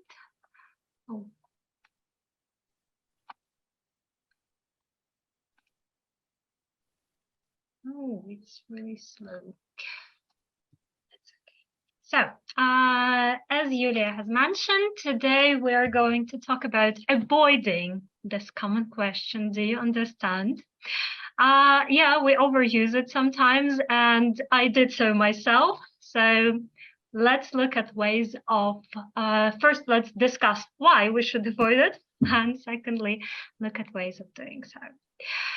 So I will begin with my experience. So when I was just doing my CELTA course, I had an experience that made me reconsider teaching grammar and a special explanation of meaning. So my CELTA course was quite interesting because I was doing it part-time. So I had my other groups in addition to my CELTA groups, and I experimented on them and tried new techniques. And my trainers told me about CCQs and clarification of meaning, but I kept doing it my own old-fashioned way. Until one day when I was teaching Be Going To. And it wasn't the first time I taught it, so I knew that this is a tricky structure because my students often forgot about be and they often forget about to. So I explained what it means, and I used color coding to highlight be, to highlight to, so everything was fine. I asked my students, do you understand? So they seemed to understand. Everything was going well. We did some grammar exercises, controlled practice, semi-controlled practice. So we built sentences. We started asking questions. And then one student asks me, in Ukrainian actually, so he says, but how do we use it? And I'm like, okay, again. And I start explaining again where we put be and all that stuff. And then the student says, I understand how to make sentences, but what does it mean? And I was like, okay, Oksana, you failed. But this was actually a good aha moment. At that time, I realized why we have to ask all those checking questions, why we have to clarify the meaning the way we are taught during CELTA. So actually, that wasn't a total failure. That helped me to learn a valuable lesson, which I want to share with you today. Now, if you're like me, maybe you were more fortunate, but if you're like me, this is probably your school or university experience with grammar explanation. So the way it happened, in my childhood, the teacher would say, okay, class, today we are studying Be Going To. The teacher would write it at the top of the board, then showed, oh, okay, hold on a minute.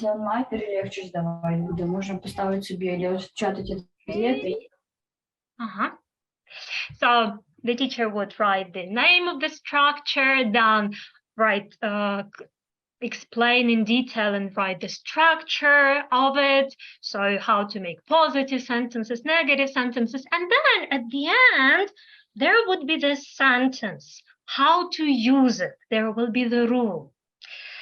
But by the end of all that, I would switch off. I would think about something else. I would never pay attention to that.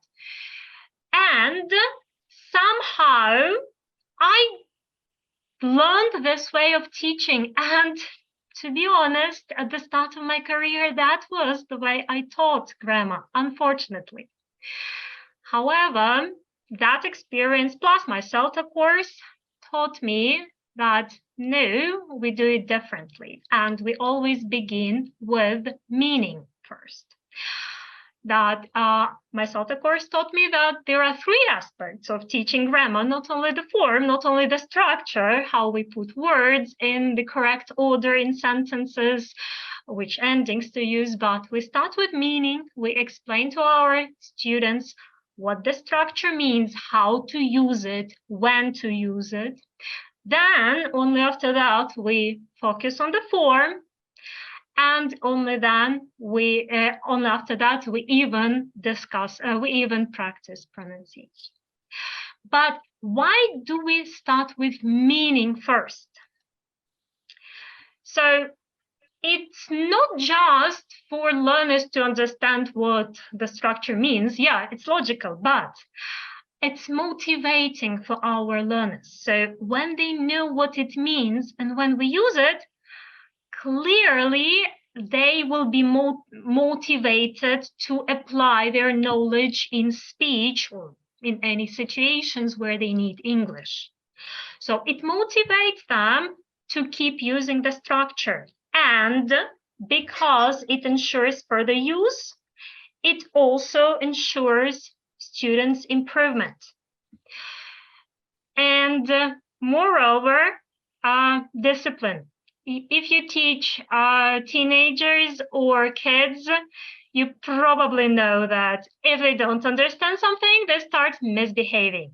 They misbehave so much. So it also helps with discipline. So clarification of meaning first, it's not just the formula. There are reasons why we do that. And the main reason is to encourage our students to use the structure. Now, how do we start clarifying the meaning? So yeah, the teacher can come to class and say, good morning, we're going to be going to today. So we use it to talk about the future and about our future plans. Yeah, we can do it. But again, think of people who are tired after work, or teenagers who have so many classes and so many other interests. Will they listen to you? Probably not. That's why we begin by establishing the context in which your learners will encounter the structure first. So some common context that can be used are a reading text or a listening text. And if you think about any modern English books, mostly they use this way of establishing the context. So they give you a reading text or a listening text. You have to do some tasks, do reading or listening for gist, for detail. You have to analyze discuss the text, the questions about it, and only after that you will focus on grammar. This is done for a reason, because students don't even notice how they come across the structure, and later when you start clarifying it, it becomes easier for them to understand the meaning.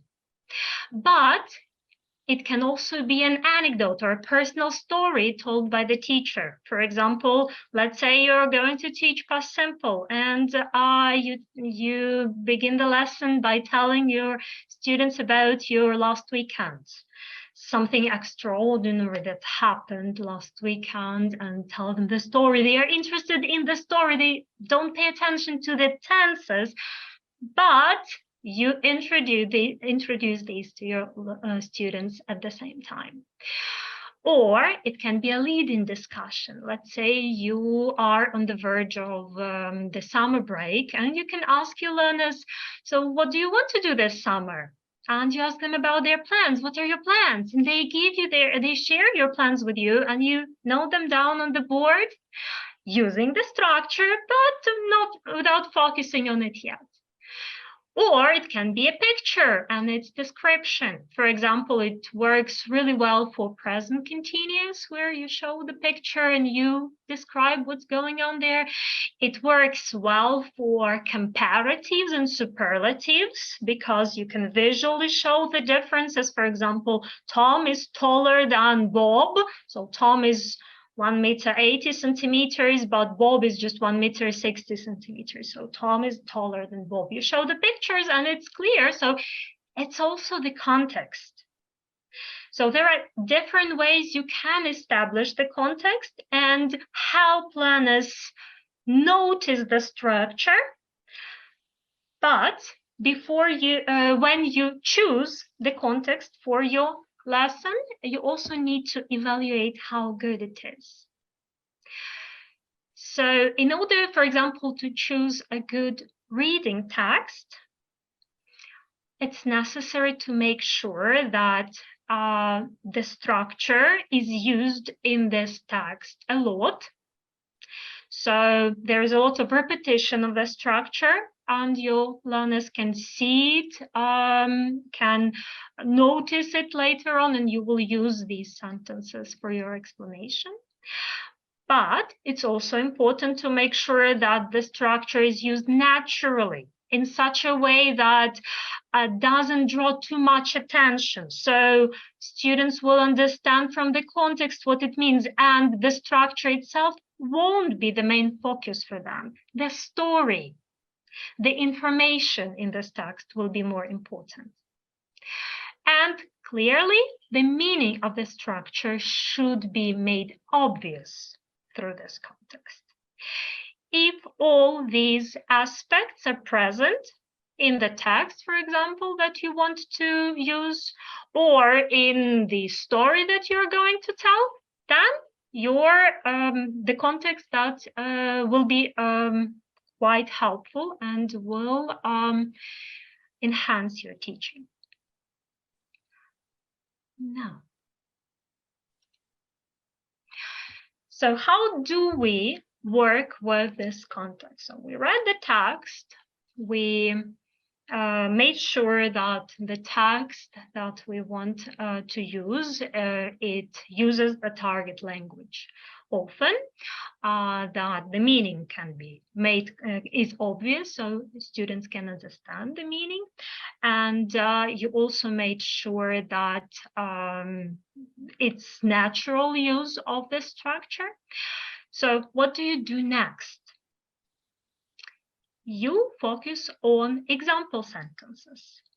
One common mistake that I made in the past, and I noticed it while observing other teachers' lessons in my teacher training practice, is using example sentences that are disconnected from the context. So you have read this beautiful text, this nice text that contains the grammar. Why not use the sentences from the text? Why develop other sentences?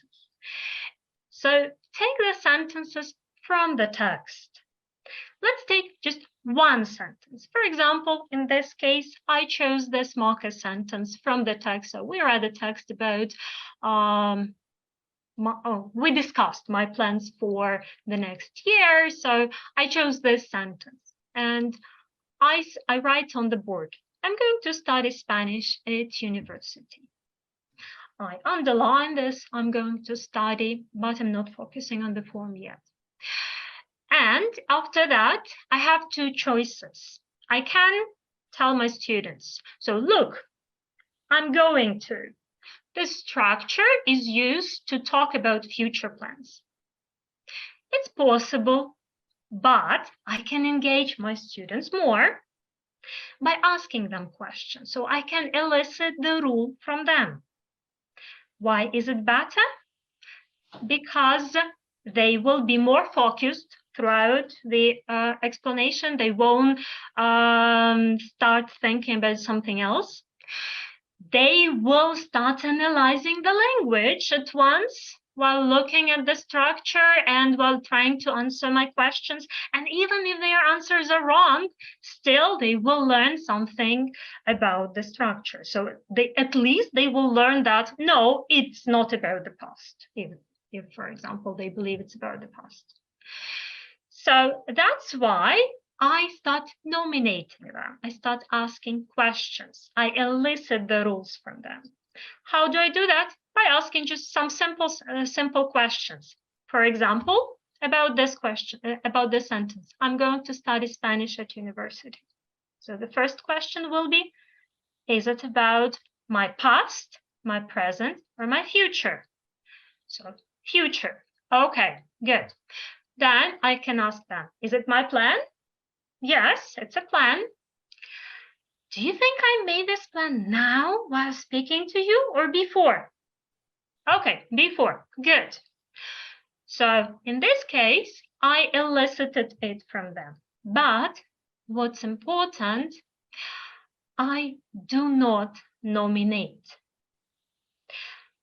Why?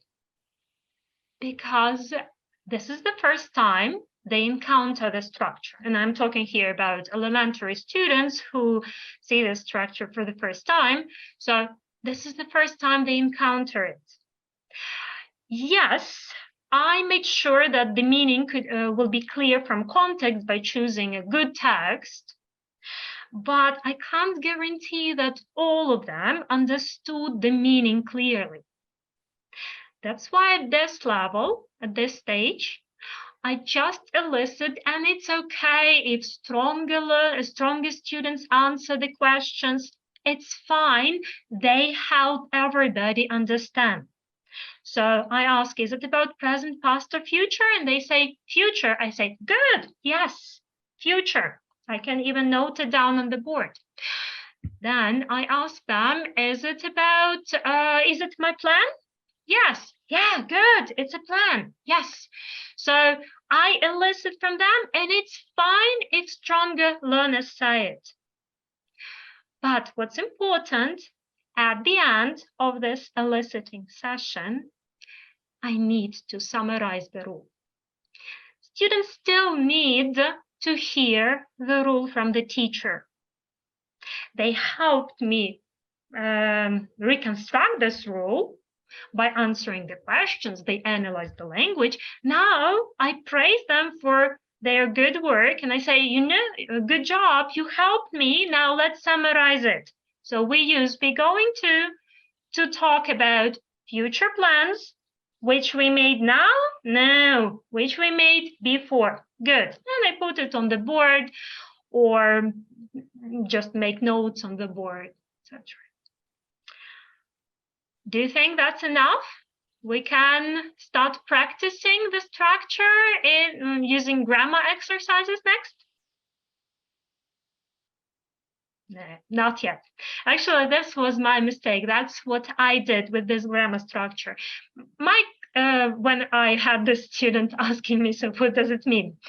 My explanation wasn't really good, but it still was quite good. However, I didn't make sure that everybody understood it. Most students did understand. So I had some stronger students, they did understand it. But this particular student that was puzzled, no, he didn't. He needed more help, and I didn't check whether he understood it or not. So our next step after clarification is checking understanding. And how do we do it? We take more marker sentences from the same text. We keep using the same context. That's why I said we need to have several uses of the structure. We have to see the structure being repeated in the text. So we take more marker sentences. For example, here I say, I'm going to watch a lot of good films. And I keep asking the same questions. I don't need to change the questions even. But this time, when I ask these questions, I start nominating. So when we were eliciting, there was no nomination because it was important for me to just elicit it from anybody in the group. However, when I check understanding, I need to make sure that everybody, including the weaker students, understands the structure clearly and correctly. So that's why here we nominate. But we need to keep in mind that weaker learners, they might need more time to think. And in order not to have a situation when a stronger learner answers quickly before they are ready to give the answer. So what we do, so I say, okay, look at this sentence. I'm going to watch a lot of good films. Now, please be quiet. Don't say anything. Be quiet. And I can even look at these stronger students. And I say, now, is this sentence about present, past, or future? Be quiet. Present, past, or future? And then I nominate one of the students. And I repeat it, depending on how difficult the structure is, I repeat it several times with several students Focusing on weaker students, definitely, but I don't want to draw too much attention to them. I don't want to make it seem like they are the weakest, so I only ask them. No, I have to ask everybody, but making sure that the weaker students clearly understand the structure. So I will ask them more. So in this case, we check understanding, and we can repeat the cycle with one more or two more sentences, so until I'm sure that my learners understood it clearly. So here you can see how we use questions when clarifying meaning for two different reasons. So we can use them to actually elicit the meaning from them before summarizing it, and for that purpose we don't nominate. And we can use these questions to check understanding, to make sure that students actually understood the meaning clearly. And here we do nominate, and we make sure to give some time to think, some thinking time. Now, how do we ask these questions? How do we prepare them? How do we make them? It might seem quite easy. You just ask a question and that's it. No, there are lots of problems there. So look at this situation. Here the teacher made mistakes when preparing their checking questions. So the marker sentence was, Tom is going to study chemistry at university. The teacher asks, has Tom studied chemistry before? Does Tom like chemistry? What's wrong with those questions? Now I want you to reply. So please write in the chat box what you think is wrong here.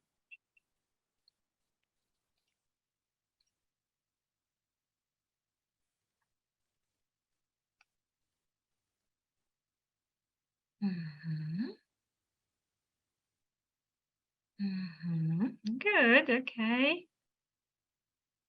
Yes, very good.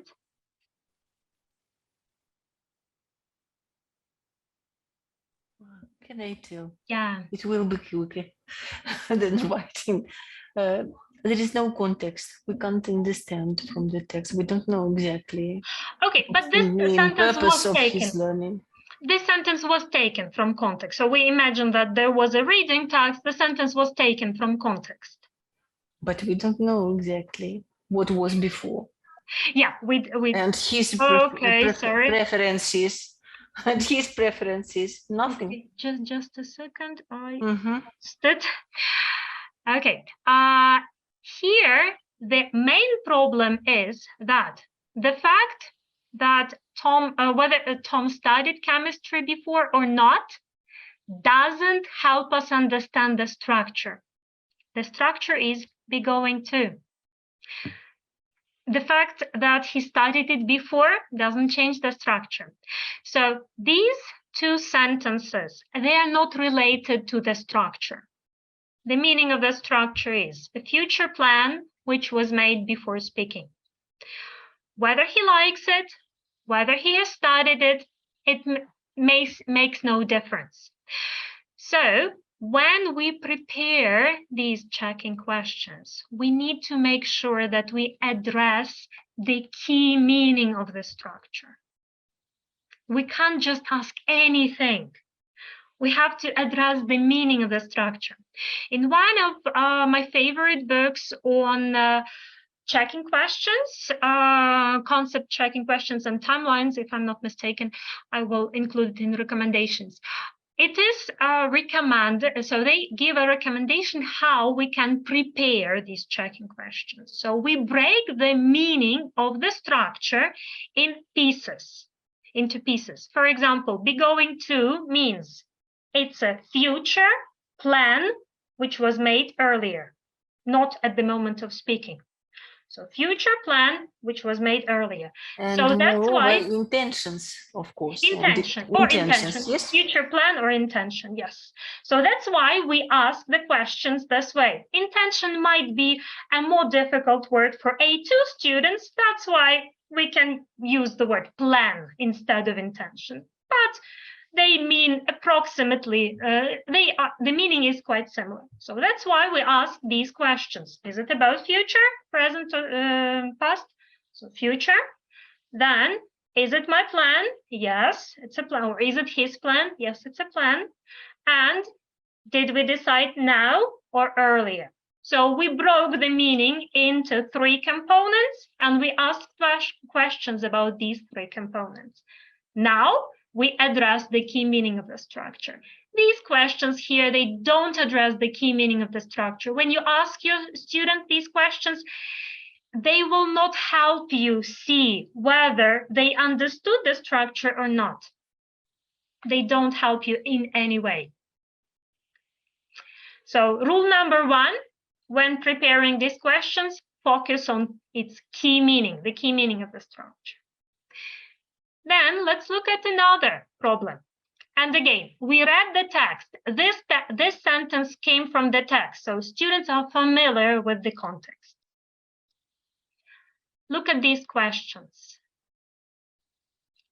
What is not quite right there?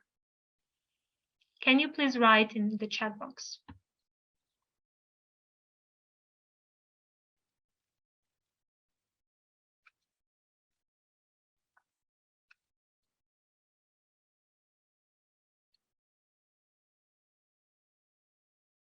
Mm-hmm. Mm-hmm. Good. Yes, exactly. So a lot of correct answers. Well done.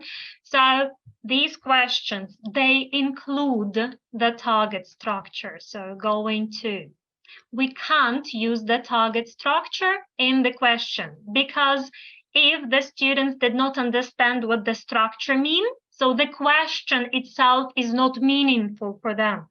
So they will just say yes, no. It will be just a guess. So rule number 2, we should never use target structures in these checking questions.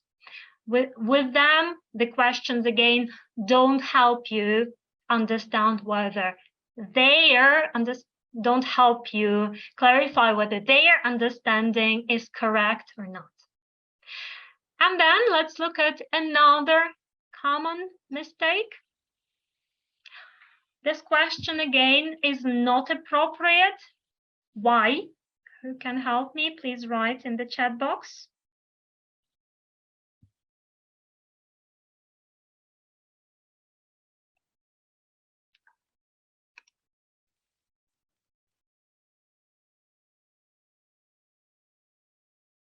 Mm-hmm.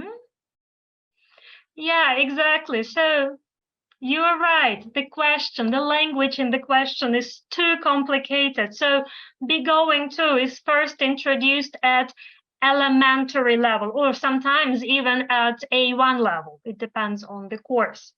So, and then you ask your students, was the intention previously decided upon by the interlocutor? You will lose your students there. So they will not be able to answer the question. They will say yes or no, having no idea what you're asking them. So we have to make sure that we use very simple language in our questions. So in these questions, for eliciting to check understanding, the level of language should be at least 1 level below their actual level. So if it's possible, clearly. So use very simple language here, as simple as you can, because your main aim is to help your learners understand what the structure means. When you use very simple language, it will be easier for them to understand what you're asking them. So let's summarize this.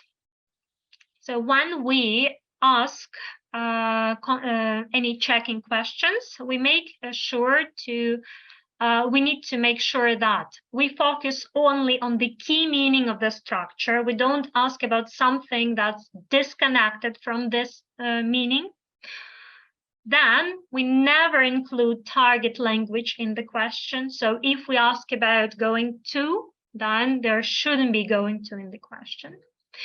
And we use very simple language, as simple as possible. Okay. Now let's see some more examples. Some of these examples are good ones, some of these are not.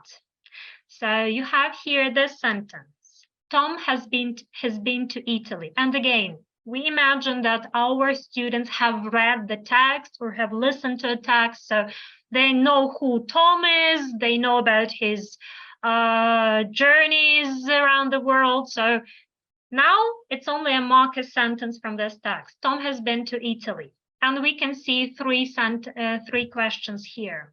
Do you think they are good ones or not? Put plus or minus in the chat box, please.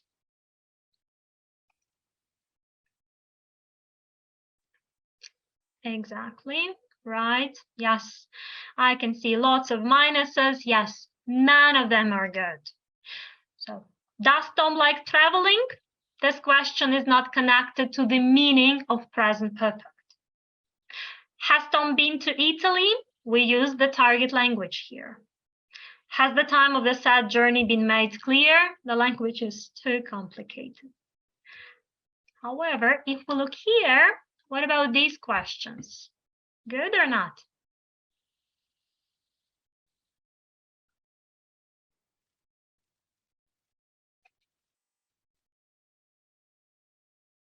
Yeah, exactly. All of them are good questions because what we did, we broke the meaning of the structure into elements. So present perfect is used to talk about something that has happened. So it happened at some point in the past. We don't mention when it happened. And in this case, when we talk about has been, Tom is not in Italy anymore. So he went there, he came back. So it's a finished action. So something that happened in the past, but we don't specify when. So these questions are good ones. Now let's have a look at one more. Tom used to play the guitar at university. It's a pity he has no time now. So looking at these questions, do you see any good ones here? Please write in the chat box, 1, 2, or 3.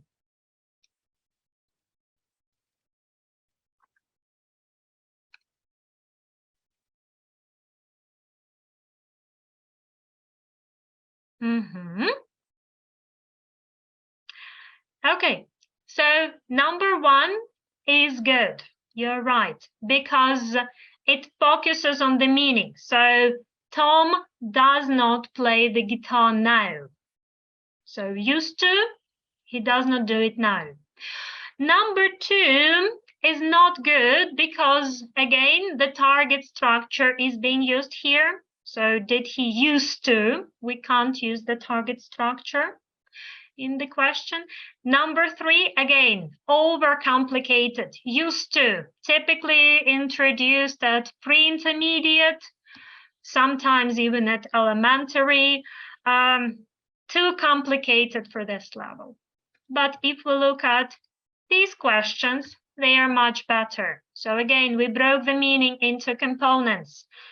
Happened in the past repeatedly, doesn't happen now. So we ask, does Tom play the guitar now? No.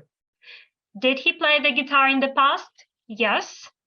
And did Tom play the guitar once or many times? Many times. Now, these questions actually address the meaning of the structure. And they are not overcomplicated, and the target structure is not used there. When planning when asking instruction checking questions, when asking these checking questions, At first, it might be quite tricky. So if you're not used to asking them, it's a good idea to write them down before your lesson when planning the lesson. With time, it will get easier. So most times you will be able to come up with those questions on the spot. For some trickier structures, you might need to plan them beforehand anyway. But at first, that you will need some planning to use them effectively. There are two good resources that I like using and I can recommend for this topic. So these are two great books. So the first one, Concept, Questions and Timelines, and the second one, Teaching English Grammar. However, I wouldn't recommend just copying these these checking questions from the books without adapting them in any way, because even though the structure means the same, no matter which culture you're from, which country you're from, still our native language can influence our understanding of English structures. So for different cultures, we might want to focus on different aspects of the structure more. And that's why it's a good idea to think carefully which aspects of the structure you will want to pay more attention to with your students. For some languages, a certain topic will be quite clear and easy to understand. For others, no, so you will maybe have to ask more questions. So it depends a lot on your context as well. Okay. I hear somebody, some noise, but I can't see who it is coming from. Can I ask everybody to keep your microphones off? Okay, thank you. So, actually, we're almost done. I'm really fast somehow. Okay, so to summarize, and again, summarizing the rule, to summarize what we discussed, when we clarify a new grammar topic, and it's not only about grammar, for vocabulary it works the same way, but when today we talk about grammar. So when we clarify a new grammar topic, we will start with the context, as I mentioned, it can be a reading text, it can be a story, some discussion with your students. So it can be different, something different every time. Then we elicit from our students what the rule is by asking them questions. But at this stage, we do not nominate them. So we just let anybody in the group answer the questions. We can ask several students to answer these questions. And then we summarize the rule. Afterwards, there is one last really important stage, which is checking understanding, where we also ask the same questions, but we nominate our learners to make sure that everybody understood the topic. And about this stage, checking understanding, one important note. Sometimes it can happen that you start checking understanding and your students give you wrong answers. And it's not a disaster. It's not the end of the world. So that's okay. They keep answering your questions incorrectly. Don't try to correct them at once. Calm down, listen to them, ask more questions, ask more students. See whether it's just one student who didn't understand it, or maybe the whole group didn't understand it. So this is a good situation for you because it shows what your learners or what your students actually understood from your explanation. And based on what you discover, then you can make the decision to either teach the structure again to the whole class, or maybe work with this one student who has problems. So it can happen.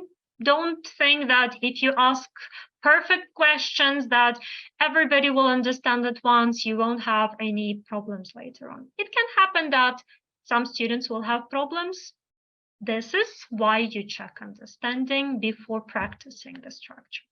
So to decide either whether to teach it again to the whole class in a different way, or maybe you will just have to work with this individual student. So overall, that's it from me. I don't know how I managed to finish so quickly. Maybe you have some questions about the topic at the moment. Some remarks. We have no time to discuss a lot of things. We should give, train, and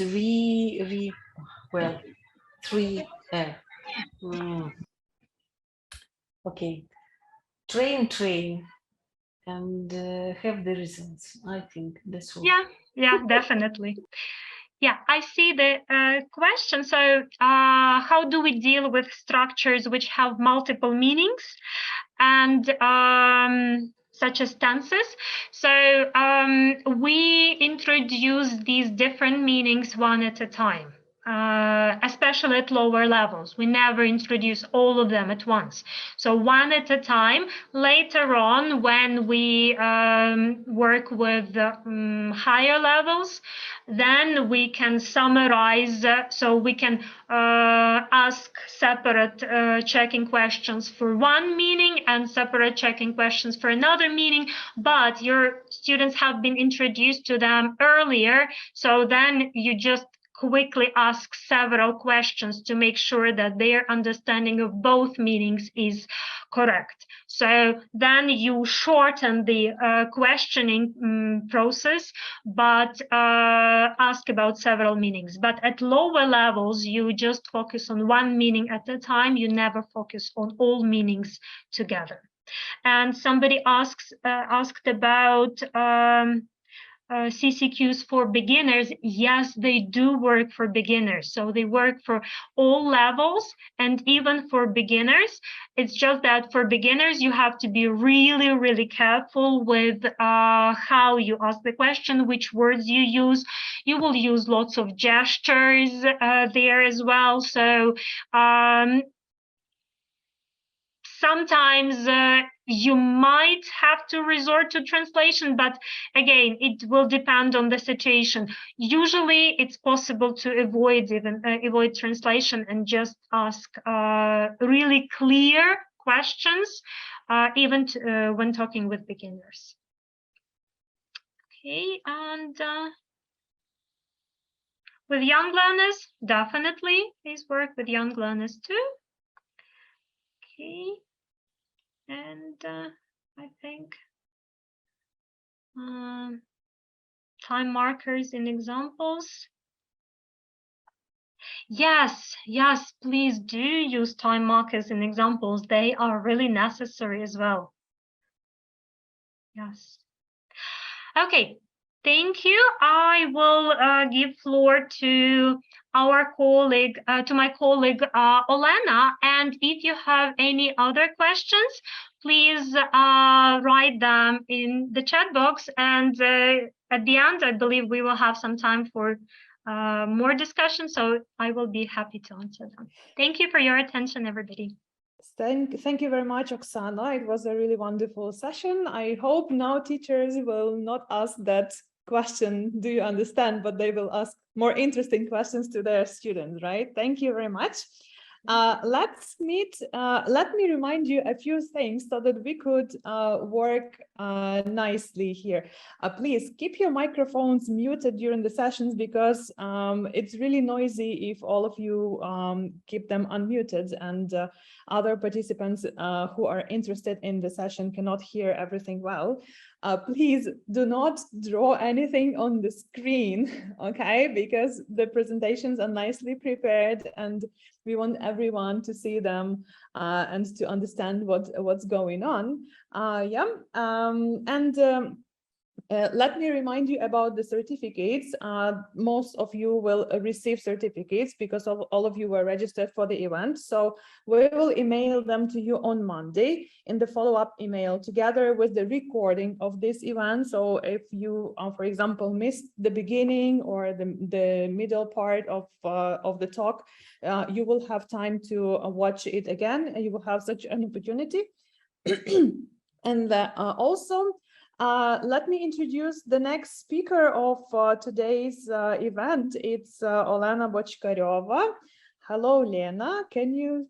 Hello, hi everyone. Can you hear me well? So Lena is not only my colleague, she's also my friend, and we stayed together when the war in Ukraine began, and we cooked together, and we slept together, and we did a lot of things together. So she's like my sister now. Olena is also the academic director at Great Education Center, and she is an expert in exam preparation because she prepares students for IELTS and for Cambridge exams, and she is also an international speaking examiner. And today she is going to share very useful tips and strategies on preparing your students for B1 and B2 first, B1 preliminary and B2 first for school exams from Cambridge. And especially she will talk about use of English and writing parts of the exams, which are considered to be the most tricky ones. So please, Lena, I'm giving the floor to you, and let's welcome Olena and her session. All right, thank you so much, Julia. Thank you so much for introducing me in such a special way. So hi, everyone. I'm glad to welcome you from Kiev, from Great Education Center. As Julia has mentioned, I work here as the academic director, also as the teacher of general English group and exam preparation groups, and I also have experience of being an international speaking examiner. Right, and so as you can see from the title of the presentation, we are going to talk about how to teach an exam class. Well, normally we talk about exams closer to the end of the academic year. However, we are all here to make a smooth start, and I'm really glad to see so many dedicated teachers to what they do. Right, and we have to think beforehand how to organize things so that our students manage to pass the exam with flying colors. Right. Okay, perfect. So let's have a look at what exactly we are going to discuss in today's session. Right. Okay, so more specifically, we are going to have a look at the format and we are going to compare the format of both exams, B1 preliminary and B2 first for school. Apart from that, we are going to look at the features of exam classes and how they are similar and how they're different from general English class. Of course, there can be a combination of both, a kind of mixture, but still there are some specific features that we should take into account when we conduct an exam preparation course, if a pure one. As Julia has mentioned, we have decided to focus on two sections which are considered to be quite tricky and challenging for our students. That's use of English and writing. And we are going to have a look at the basically what students are supposed to do in use of English, what kind of tasks they are going to face at the exam, and how we as teachers can help them and overcome the difficulties, and how we can help them cope with these tasks and do their best in the writing session. Okay, good. So let's get started. Yeah, and so the question is why we have chosen these two, why we concentrate on these two exams, preliminary and first. The thing is that they are the most common, I would say, for our students to take, and they may have some benefits for them, so they are internationally acknowledged. And so we have decided to focus on them more specifically.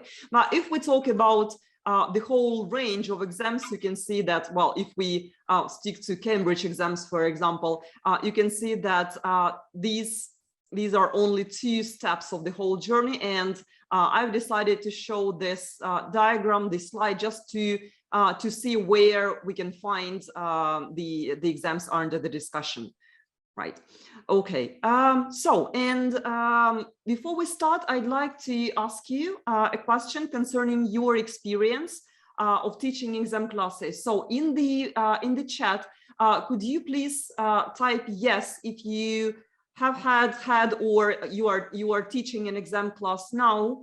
Well, no if you still haven't, and okay, yes, I see lots of teachers. Right, perfect. Thanks a lot. No, not yet. Individually, perfect. Okay, great. Thank you.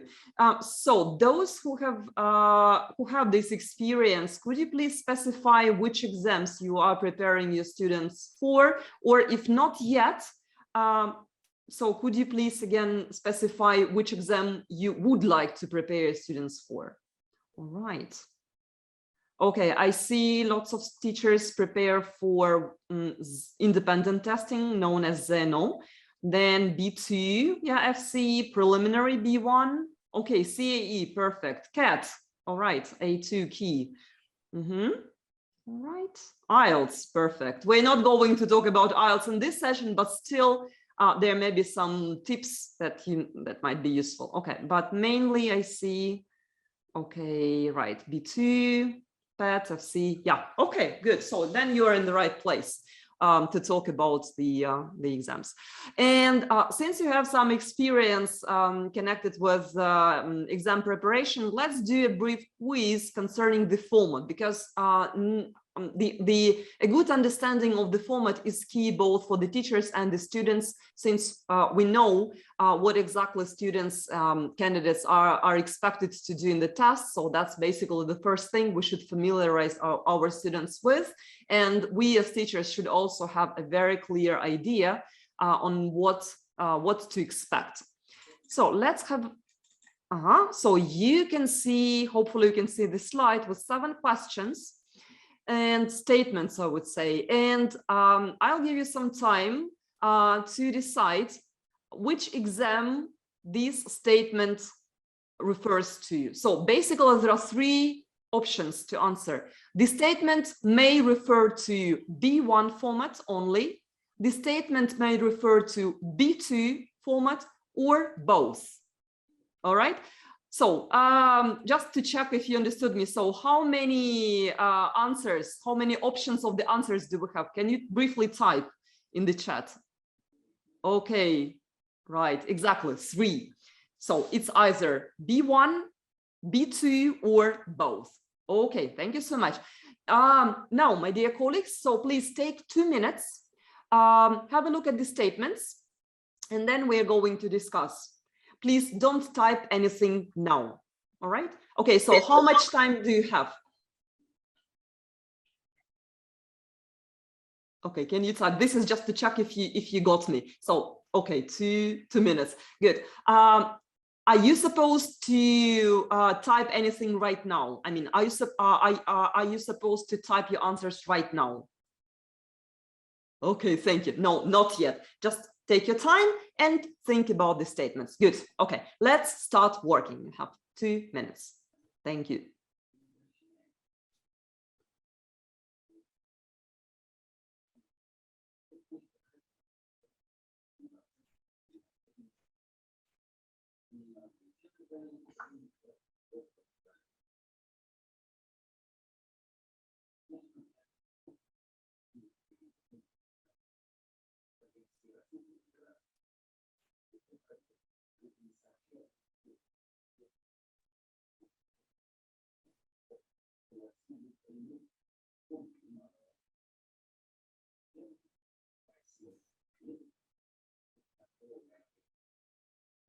Okay, you have 1 minute more.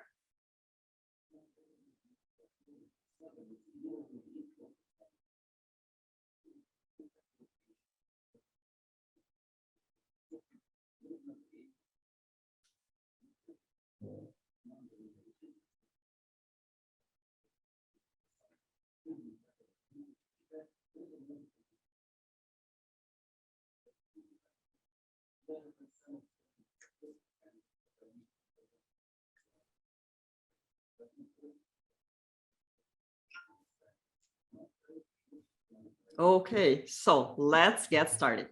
Yeah, we will discuss question by question. I will ask you to type the answer, and I will show the hidden answers, and then we will discuss. All right. So let's start with the first question. So there are 4 papers. So which exam does it refer to? Okay. Feel free to type your answers if you have the ideas. Okay, so again, I remind it could be either B1, B2, or both. Okay, I have the first answer. Good. Okay, thank you. Okay, I'm not commenting now. I'm waiting for more answers, and then we will talk about this. Okay, good. Thank you so much. So let's have a look. If you can see the answer. Well, actually both. Yeah, there used to be 3 papers in B1, but since 2020, we've had already 4 papers, right? A bit later, you will see a slide with the scheme of the main information of the formats. Yes, but now all of them have, like both of them have have 4 papers. Good, perfect. Now, talking about the second statement, one of the exams has a, it's not a separate paper, but it's a kind of separated section, use of English. So can you type which one has the use of English section? I mean, as a separate section. Okay. Because both exams have the tasks, but only one has. Okay, good. Yeah, let's have a look. Yeah, this is B2. Of course, B1 also contains some exams which aim to check the use of English, but it doesn't have a separate section use of English. It's present in B2. Thank you. Now, next statement. So which exam has a keyword transformation task? Okay, please type your answers. Yeah, and we will look today at how to deal with this tricky section. Oh, right. We are mostly on the same page. This is B2, and that's basically the drastic difference between these two exams. So starting from B2, there is a keyword transformation task. Perfect. Now, the next statement.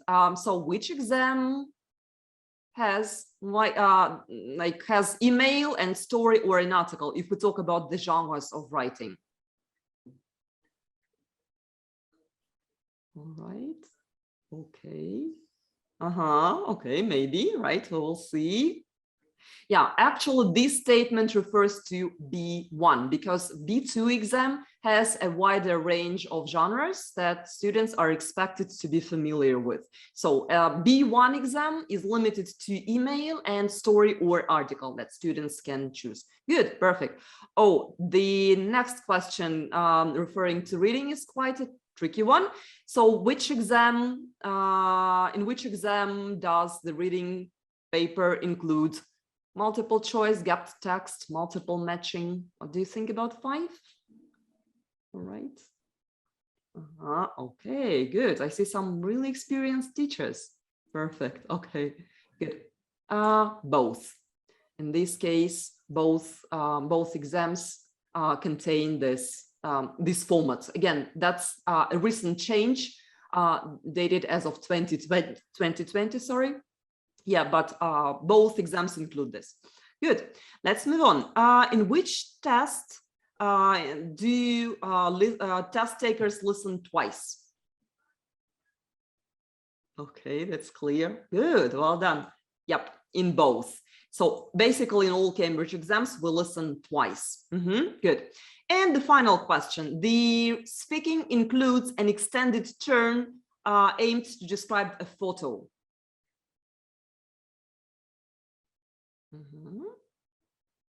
Okay, right. Yeah, actually it's more about B1 because in B2, it's called the long turn and the test takers are expected to compare to pictures, while in B1, it's mostly about describing the people, the place and what they're doing. Good. Well done. Thank you.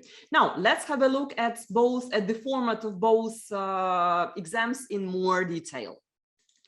So first, let's have a look at let's have a look at the exam. No, this is not exam changes. This is exam format of B2 for school. Okay, right.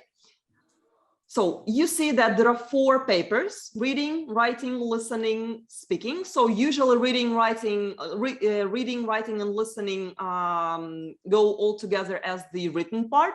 And then there is a separate speaking part. And you can see all the tasks which are included here, right? Like multiple choice of different text, gap text, and open, close. Yeah, you can basically see that the last 2 tasks, multiple choice, close in the reading, and open, close, are basically use of English, but they're not placed in a separate section. Okay. Writing, we have 2 parts: email and article or story, up to students. Then listening and speaking. Good. As I have mentioned previously, in 2020, the exam format underwent the changes, and some of the parts were revised, some of them were new. And here I have highlighted the new ones, so something was added, right? So the gap task or open close were added, multiple choice, listening to 6 dialogues were added. Yeah, so the structure was revised in order to standardize all the exams and to align them, so to say. Okay, good. So if we look at the structure of B2, we can basically see the same 4 papers again, but the first one is called as reading and use of English, so it's separated. So students are supposed to have this open close, multiple choice close, word formation, keyword transformation. So here there are more tasks aimed to test use of English. You can see more genres for writing. So here students are supposed to write an essay. It's the obligatory part, and then they have the choice of article, email, or letter, review, and a story. So there are 4 genres for students to choose. Talking about listening, basically the same genres, the same types. However, the level will be higher, the level of complexity is higher. And in terms of speaking, the same 4 parts. Here you can see that individual turn is called long turn, and it includes the comparison of the pictures rather than just simply description. And here they have a kind of discussion here. All right, good. Thank you. So any questions as for the exam format? Seems to be no, that seems to be clear. But yeah, I would like to remind you one thing that's really important. So especially with older students, so we need to familiarize our students with the exam format so that they know what to expect. And it's a good idea if they know some teeny tiny details, for example, that if they're taking the paper-based test, they should know that, for example, they should do writing only with the paper. They are not allowed to do it with the pencil. Yeah, and it should be either black or dark blue, but not the gel one. And talking about, let's say, reading, use of English, or listening, it's only pencil, and they need to know how to fill in the answer sheets, how to shade the spaces, whether they need to circle, to write quickly. So such things are always very, very helpful, and they boost your students' confidence in the exam where they are under stress already. Good. Okay, so we have here quite a lot of teachers who have experience of preparing for exam and teaching exam preparation courses. So looking back at your experience, okay, thank you, Victoria. Good. I hope to see you later in the events. Good. I have a question to you. I would like you to reflect on your experience of teaching exam classes, and I would like you to compare it with teaching general English classes. And could you please type in the chat some differences between these two types of classes, or maybe for you they are completely similar? So could you please share briefly your experience and your reflections on what exam classes look like, and whether they are similar or different from general English classes, or maybe they are not different at all? Okay, thank you, Oksana. So there are more exam-oriented tasks. Agree. All right. Carla, what do you mean by CLT? What's that? CLT for general English. What does the abbreviation stand for? Communicative language. Oh, that's a very good point. Thank you. Okay. So the point is that Carla has mentioned that she uses more communicative methodology for general English classes. Thank you. Mock tests in the lessons for exam classes. Good. General English classes are more interesting and varied. Thank you, Tatiana. Good. Any other observations? That it's okay to make mistakes in general. Okay, what's wrong with making mistakes in exam classes? Okay, great. Thank you, Svetlana. Okay. Right. Any other ideas? Timing is important, definitely, yes. Okay, because if we are under the exam conditions, and it's a good idea to do timed practice. Thank you, Olga. All right. Good. Any other comments?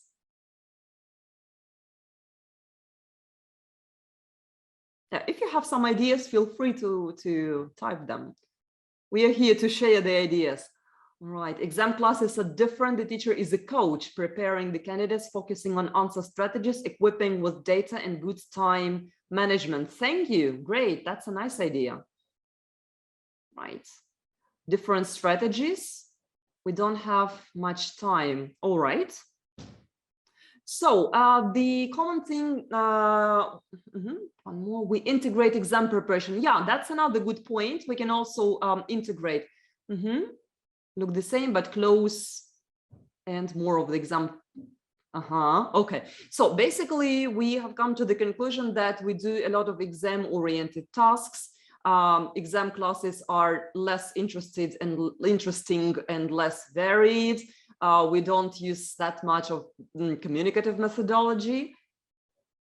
In general English classes, we enjoy ourselves more. We have fun and we're not under pressure. Okay, yeah, that's a good point, Tatiana. Good. Let's have a look at the ideas that I have collected from some of the literature and from my experience concerning what's the same, what's different. And maybe we can add even more using new ideas. Good. So first of all, I guess that you would agree with me if we talk about purely exam classes. These courses are shorter normally. So they can be even 2 months courses or 1 month intensive course, while general English classes are usually longer. But yeah, if it's not possible to allocate some time to, let's say, purely exam preparation classes, then we can integrate them. This is also possible, definitely. Okay, then the next statement that I put here concerns the level of the students. So if we talk about general English classes, we can often come across the situation when we have mixed ability classes, or the students are below their level or a bit above their level, and then we can work with that. We can use differentiation in this case. We can differentiate the tasks. However, in the exam classes, the ideal situation is that students have the level required for the exam. For example, if we talk about B2 first, then we expect our students to be of B2, having already the upper intermediate B2 level, and so that we don't spend so much time on upgrading the level, and we focus on exam preparation itself. That's the ideal situation. However, does not always happen like that. And then we have to warn our students about the possible outcome, that the result might be lower than expected if their current level does not allow them to cope with the tasks effectively. Yeah, the next point that I have on my list is something that we have mentioned today, that the focus is on exam tasks and strategies. Definitely, we do a lot of exam-like tasks, and we develop the strategies on how to read effectively, how to analyze the tasks in listening, for example, how to predict what's going to be missing in either reading or listening tasks. Exactly. Perfect. Well, but at the same time, it might be a good idea to use the elements of communicative methodology. For example, if I do the reading task with my students, I may do gist reading, for example, so that they could familiarize with the text, and we can predict what the text is about. For example, the topic of the text is space exploration. We might have a short discussion, a kind of lead-in, where I will activate my students' schemata about the topic, and I may ask them a question. Okay, guys, why do people explore space? Isn't it just waste of time and money? And my students come up with the ideas. I put them on the board. Okay, then I ask them to read the text quickly, just reading, and they compare their predictions and they see what's in the text. So that's basically kind of skill development, and that's the element of communicative methodology if they discuss their ideas in pairs and do this lead-in, for example. This might be the case, absolutely. All right. Okay, then the next point that I have is that a psychological moment, that's a great advantage of exam classes and why I like them so much. The students are generally more motivated, and they are dedicated and they're hardworking because they see a clear objective of why they're here, what they're doing. So they have one shared goal. They need to pass an exam with flying colors because very often much is at stake, and they are quite well motivated. Okay, and once the students have the shared goals, we have the positive synergy in the class, and I don't need to explain to my students why they need to do homework. So they understand it, they do it, and what's more, they even want more to practice and to have higher chances of passing the exam successfully. So that's a great thing about exam classes. Yeah, some of you have mentioned that we have mock tests and timed practice. Yeah, that's another good point. Probably we do them more often than in general English classes. And that's connected with the next point that I have on my list, is that thanks to the mock tests and thanks to timed practice activities, it is easier for you as a teacher to be aware of your students' progress. So we see where they are, we see what skills needs improving, whether they need to work on, I don't know, grammar. You can highlight, you need to revise this, or this task needs paying more attention, and so on and so on. And what's more, students are also aware of their progress, and they understand what needs improving, where they're doing well, and it also has a beneficial effect on the studies and their motivation. Okay, then the other two points are connected with the fact that we as teachers sometimes perceive exam preparation class as simply doing exam tasks and basically nothing more. That's why we may feel that the exams, the lessons are less interesting, there is not much variety. We do well, we may mechanically do some tasks and then discuss the answers with the students. However, it's not always the best choice because students may feel discouraged. And in such a case, they might say, okay, why do I need a teacher if we just do the tasks mechanically? I can do it by myself. I can do the task. I can have a look at the answer key. Sometimes I can find the explanation why I made a mistake. That's it. That's why it's a good idea if we have the balance of teaching and testing practice.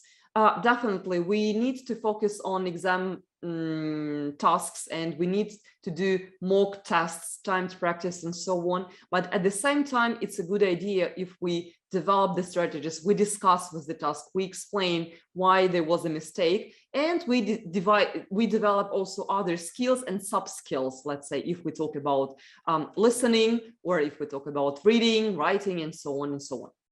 Well, speaking in the same place, right? Yeah, that's why remember about this, the kind of balance of teaching and testing, right? And talking about having fun. So it's also possible to have fun in exam preparation classes if you choose to adapt some of the games, and you can do it with your students. You can play it with your students. But the aim is basically to practice the language, certain language or linkers, for example. So this could also be the case. Then there is one very sophisticated word here: backwash effects of the exam classes. You may come across it in the special scientific literature. So basically, backwash effect is connected with the effect that our learning has on our tests. And ideally, we should have the positive effect when the skills we develop in the exam classes can be used not only during the exam, not only to take the exam and to pass it, but also so that the students can use the skills that they develop in real life. For example, B2 for schools, B2 first for school. We learn how to write an email. Of course, students, ideally, if we have this positive backwash effect of our learning, once the students have developed the skill, they can use it not only for taking the exam, but they could also use it for real life if they need to write a formal email in the real life. Or if we talk about listening, yeah, so they can also apply it in real life when they listen to the radio program, or when they listen to an interview or presentation, or let's say reading. If we develop this just reading skill to read quickly in order to understand the main facts, they can apply it in real life when they quickly need to understand whether the text is something that they need or not. Yeah, depending on the brief, understanding briefly the main facts. Yeah, unfortunately, the negative backwash effect can be also present. And in this case, we talk about this mechanical drilling and doing the tasks only to pass the exam, and then just forget everything that we have done. Okay, I have another comment here. Exam classes are of mixed abilities. Is it more efficient to group them according to the level in group work, or shall we vary the members? Oh, thank you. That's a very nice question. Yeah, agree. Very often we still can face the situation when the students are of different levels. And I would advise, and yeah, the question is when grouping the students, whether we should put in the same pair students of the same level or mix them. I would say that the same rule can be applicable to a general English class. That depends on the activity and depends on the wanted effect. So if you would like, probably if that's the speaking task, I would put in the pair the students of the same level, and in such a way they could discuss something more effectively, and the student of a weaker student would not feel shy when he hears the excellent answer of a stronger student. So I would pair up students of more or less similar abilities. However, when it's about, let's say, comparing the answers on reading or listening or use of English, I would pair up students of different abilities. so that the stronger student would explain to the weaker student why he or she has chosen this or that answer, and to give his rationale behind this choice. So again, that depends, right? Okay, pros and cons to help students develop growth mindset about learning. Yeah, exactly. So there are different approaches to this. Yes, again, this might be the case also. I mean, even if that's speaking, you might pair up students of different abilities in such a way a weaker student can learn something from a stronger partner, exactly. But it's also the point of knowing the knowing your students as personalities, how their attitudes to pairing up students of different abilities. So that really depends. So you as teacher know your students better and see what will work better for them. Okay, thank you. But that was a very good point. Good. So here we are. So basically, if we look at the classes as they are, we may not find crucial differences. So they basically follow the same structure. We do several exercises depending, which aim at developing certain skills. We have the clear aim of the lesson, and we may have pre-reading, let's say, or lead-in, and let's say reading, and then even there may be a discussion just to develop some speaking. That's fine, absolutely. But at the same time, exam classes are different, and we have to bear in mind these peculiarities. All right. Okay. Any other questions concerning the differences and the peculiarities of exam classes? Is there anything that you would like to learn about them? So in the same way, we can use, I don't know, CCQs, ICQs, we can use error correction, which is perfect, which fits perfectly well, like delayed error correction. That's fine, absolutely. So we can do this. All right. Yeah, Carl, I agree with you. So there is a comment from Carla that we need to consider the attitude of the students, and some may feel inferior. Exactly. And we have to avoid this developing inferiority, or on the flip side, in superiority complex, let's say. So we need to maintain the positive learning environment so that where all the students can benefit. Sure. And again, if you see that there is a situation of mixed ability group, it's a good idea to think about differentiation, right? So if you know that if you see that you have fast finishers, it's a good idea to prepare some extra activities for them, or come up with another task so that they could discuss on the spot and to keep them busy. If you see that the students are weaker, you can again differentiate the task, and you can ask them to do fewer points. Let's say they can do 5 sentences in use of English task, while stronger students can do 10, let's say, or an average student would do 7. So think of this. So this can be also a good point, how you can differentiate and see how all the students can benefit from your lesson. That's a very good point. Thank you. All right. So let's move on to the most interesting and the practical part. So in detail, we are going to look at some tips and strategies that we can use to make our students' lives easier in the exam, and we can help them survive. So let's have a look at the first task. And we will start with use of English. Open, close. So that's the task. When students have the gap and they don't have any options, and they are expected to come up with the word in the gap. So the first thing that we need to understand and we need to explain to our students is that the main focus here is the grammar. The students may feel frustrated. Oh, there is a gap. There are no options. Well, it could be any word. That's impossible to do.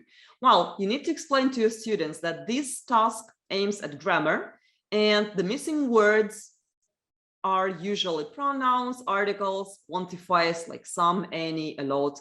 This could be modal verbs. This could be conjunctions and but. This could be prepositions. Oh, wait. Don't give the answer. I didn't. Okay. Yep. So we need to develop the strategies. So that's the first thing. So how to approach this? We need to read the sentence and we need to predict what part of speech is missing here. So what I'll ask you to do, so look at the sentence and can you please type in the chat what part of speech is missing? Is it a modal verb? Is it a quantifier? Is it an article? So what's missing? Your ideas. I work.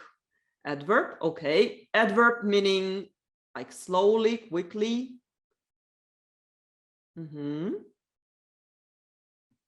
All right.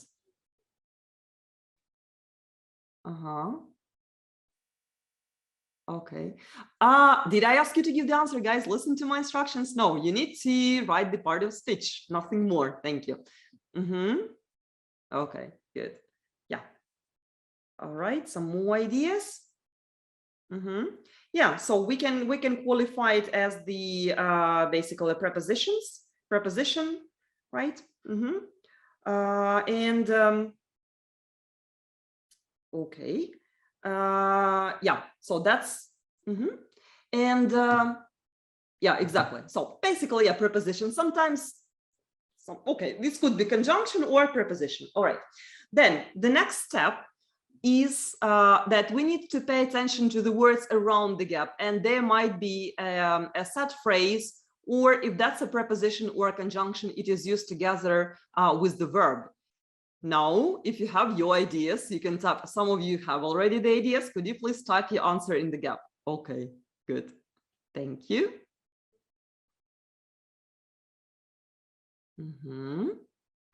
All right, good. Yeah, thanks a lot. Yes, let's have a look at the answer. Okay. Yes, as. So I work as a motorbike stunt rider. Perfect, because we know this as a set phrase, work as, and then we have a job.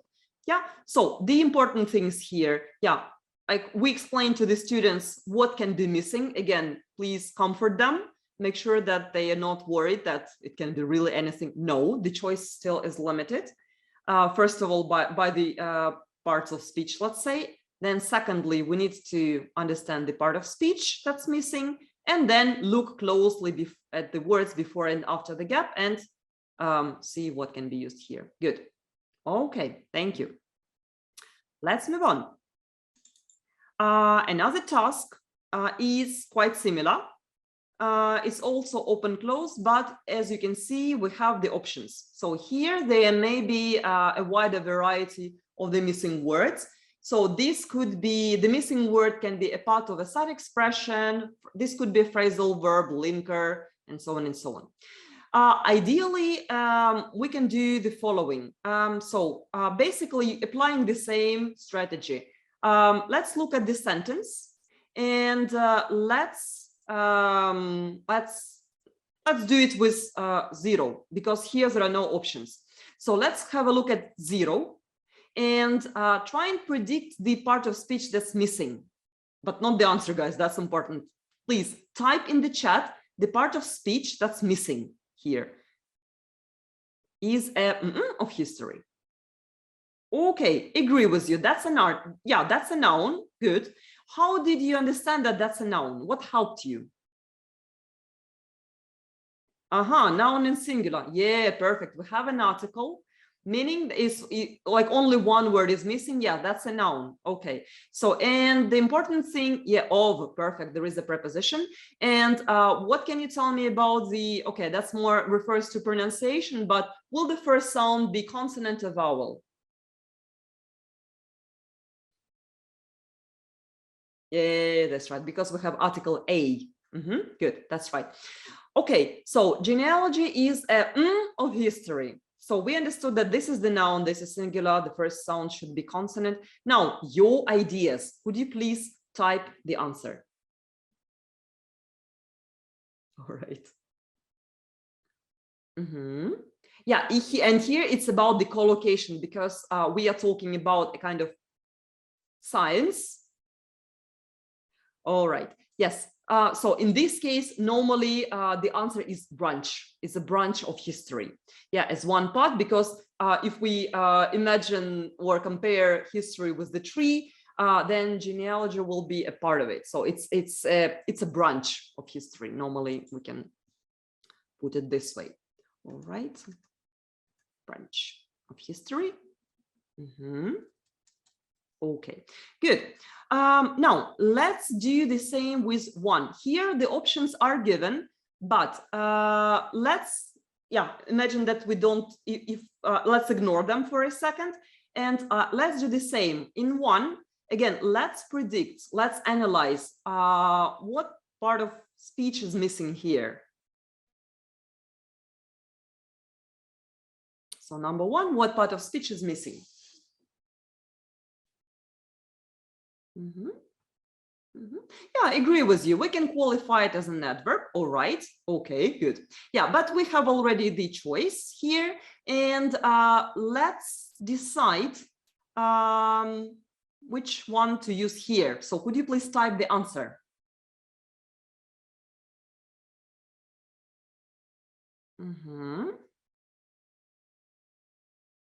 Okay, let's have a look. Yeah, it's B rather. And a question here, why did you choose B? What helped you?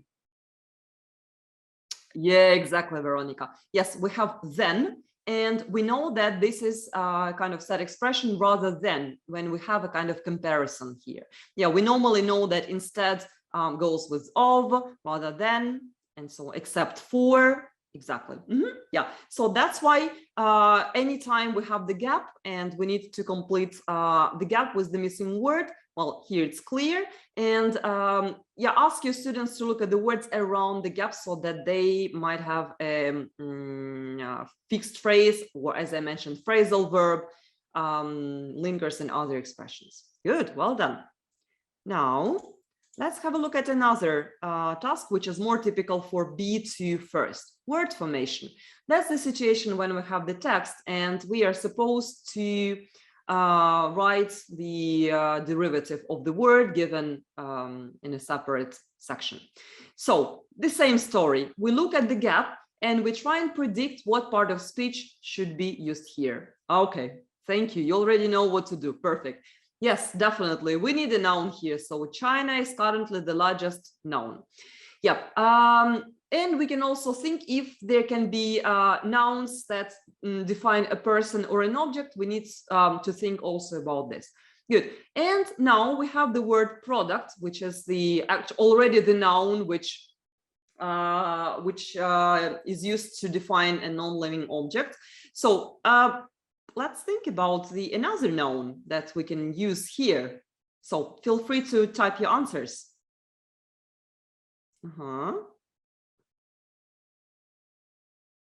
Okay, thank you, Olena. All right. Okay, good. Let's have a look. Yeah, producer, right? Because we are talking about, well, China is here, not the living being, of course, but we associate it with, right? So that's the producer. Good. Yeah, adjective plus noun. Thank you, Carla. Exactly. In this case, yeah, as the preparatory preparation exercise, it's a good idea to drill and to work on the word formation. In most cases, these are suffixes, but important thing, do not ignore prefixes and compound words. So sometimes this can be also the case. And so you can ask your students to brainstorm as many nouns as they can produce. Okay, producer, production. So if it was the verb produce, then we can say product, production, producer, and choose the best one that fits here. Absolutely. Right. So again, we analyze the gap. We analyze the words around the gap, which help us understand. Sometimes there can be the case that we need a negative prefix or suffix. Again, this can be understood from the whole sentence. And yeah, another thing that that's a piece of advice that I find really helpful for me personally. Whenever we do any task, please do not be limited only by a line. well, it actually works for all the tasks that we have already discussed, but I would say it's especially crucial for word formation. My suggestion is ask your students to pay attention to the whole sentence. All right, so not just one line, because you never know what kind of information might be in the following line, and you might need the negative prefix, or you might need some kind of contrast. So that's important. So read the whole sentence. Okay, good. All right, good. Yeah, context is important, really. Yeah, and the whole sentence will help you to understand it better, definitely. Good. Okay, now let's move on to probably one of the trickiest one. Keyword transformation. So what happens here? Again, that's the task typical for B2 first. Here we have the sentence, then we are given the keyword, and then we have the transformed sentence. And our task is to write the missing words. We have to use the keyword given, but we are not allowed to change it. Okay, so how to approach this task? Again, that's the advice that a colleague of mine gave me, and I find really, really useful. So first of all, cross out the words mentioned in the original sentence. So let's try and do this. Yeah, so which words, let's have a look at sentence 2. And which words, let's find the words which are taken from the first sentence. So what words should I cross out? The same, yeah, exactly, Tanya. Okay, so I'm crossing out a very friendly taxi driver. Oops, let me do it here. A very friendly taxi driver, I'm crossing it out. I don't need to use them anymore. Okay, we and us agree with you. Okay, good. Right, okay, and we have drive driven. Yes, all right. Now, let's look, what kind of grammar are we going to use here? What's special about the grammar?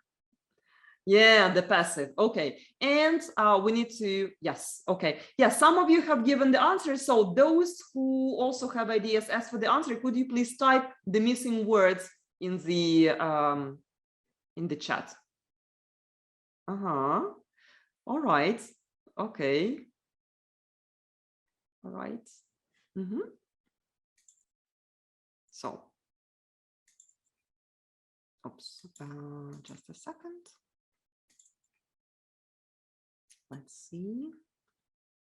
Okay, and as you can see, yeah, all right, yes, Olga, thank you. So the important thing is that we should not miss any words, right? So we have crossed out a very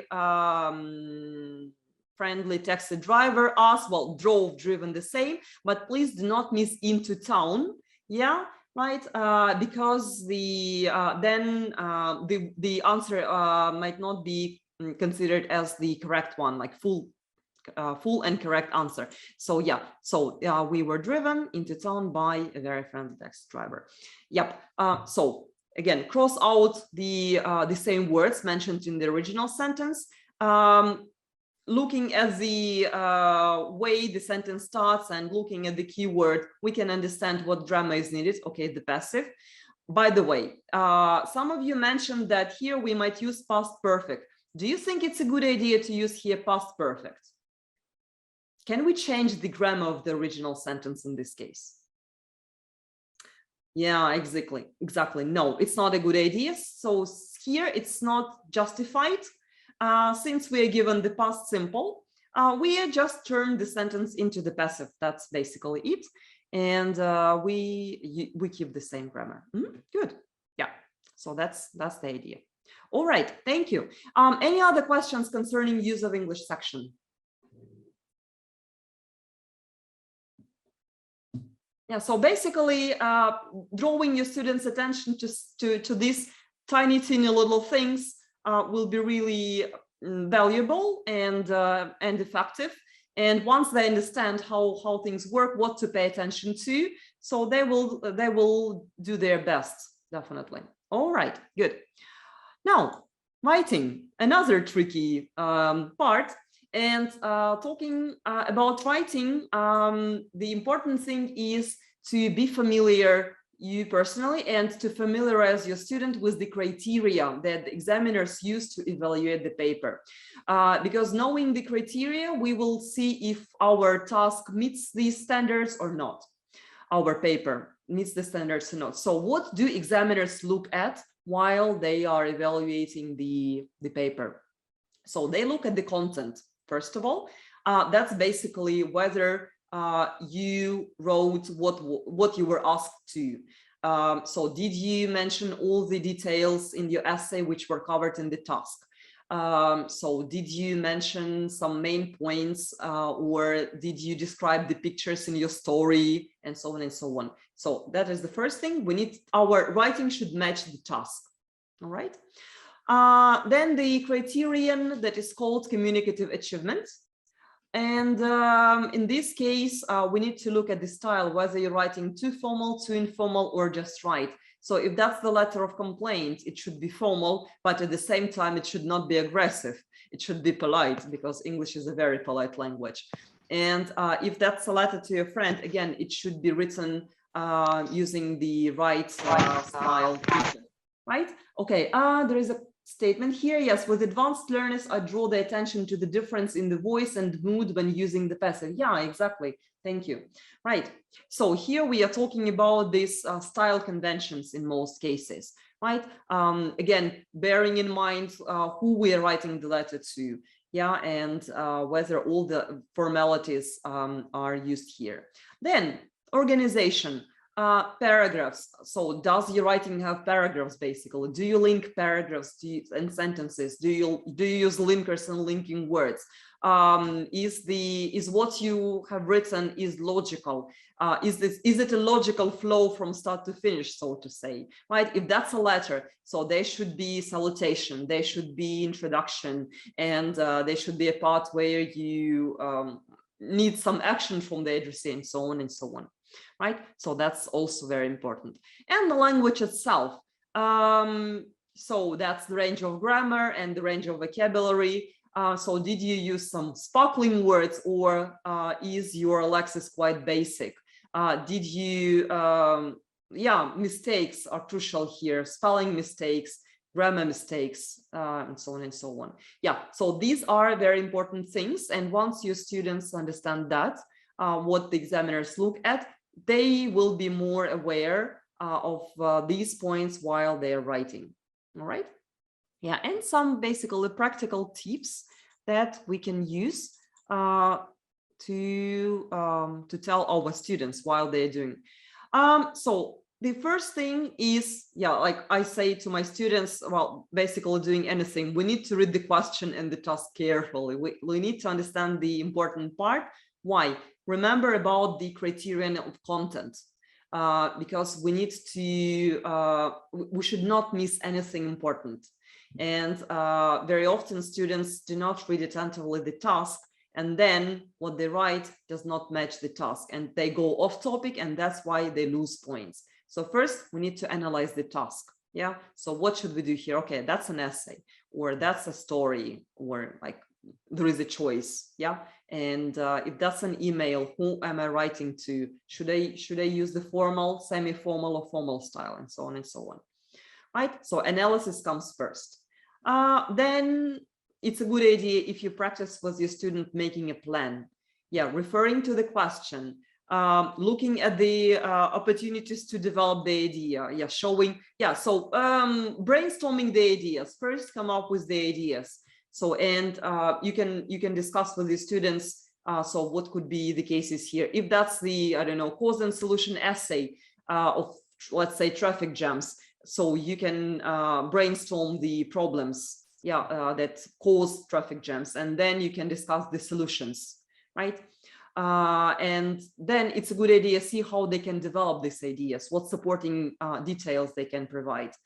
And also at the moment of planning, they can also sort of plan the range of language they might use, right?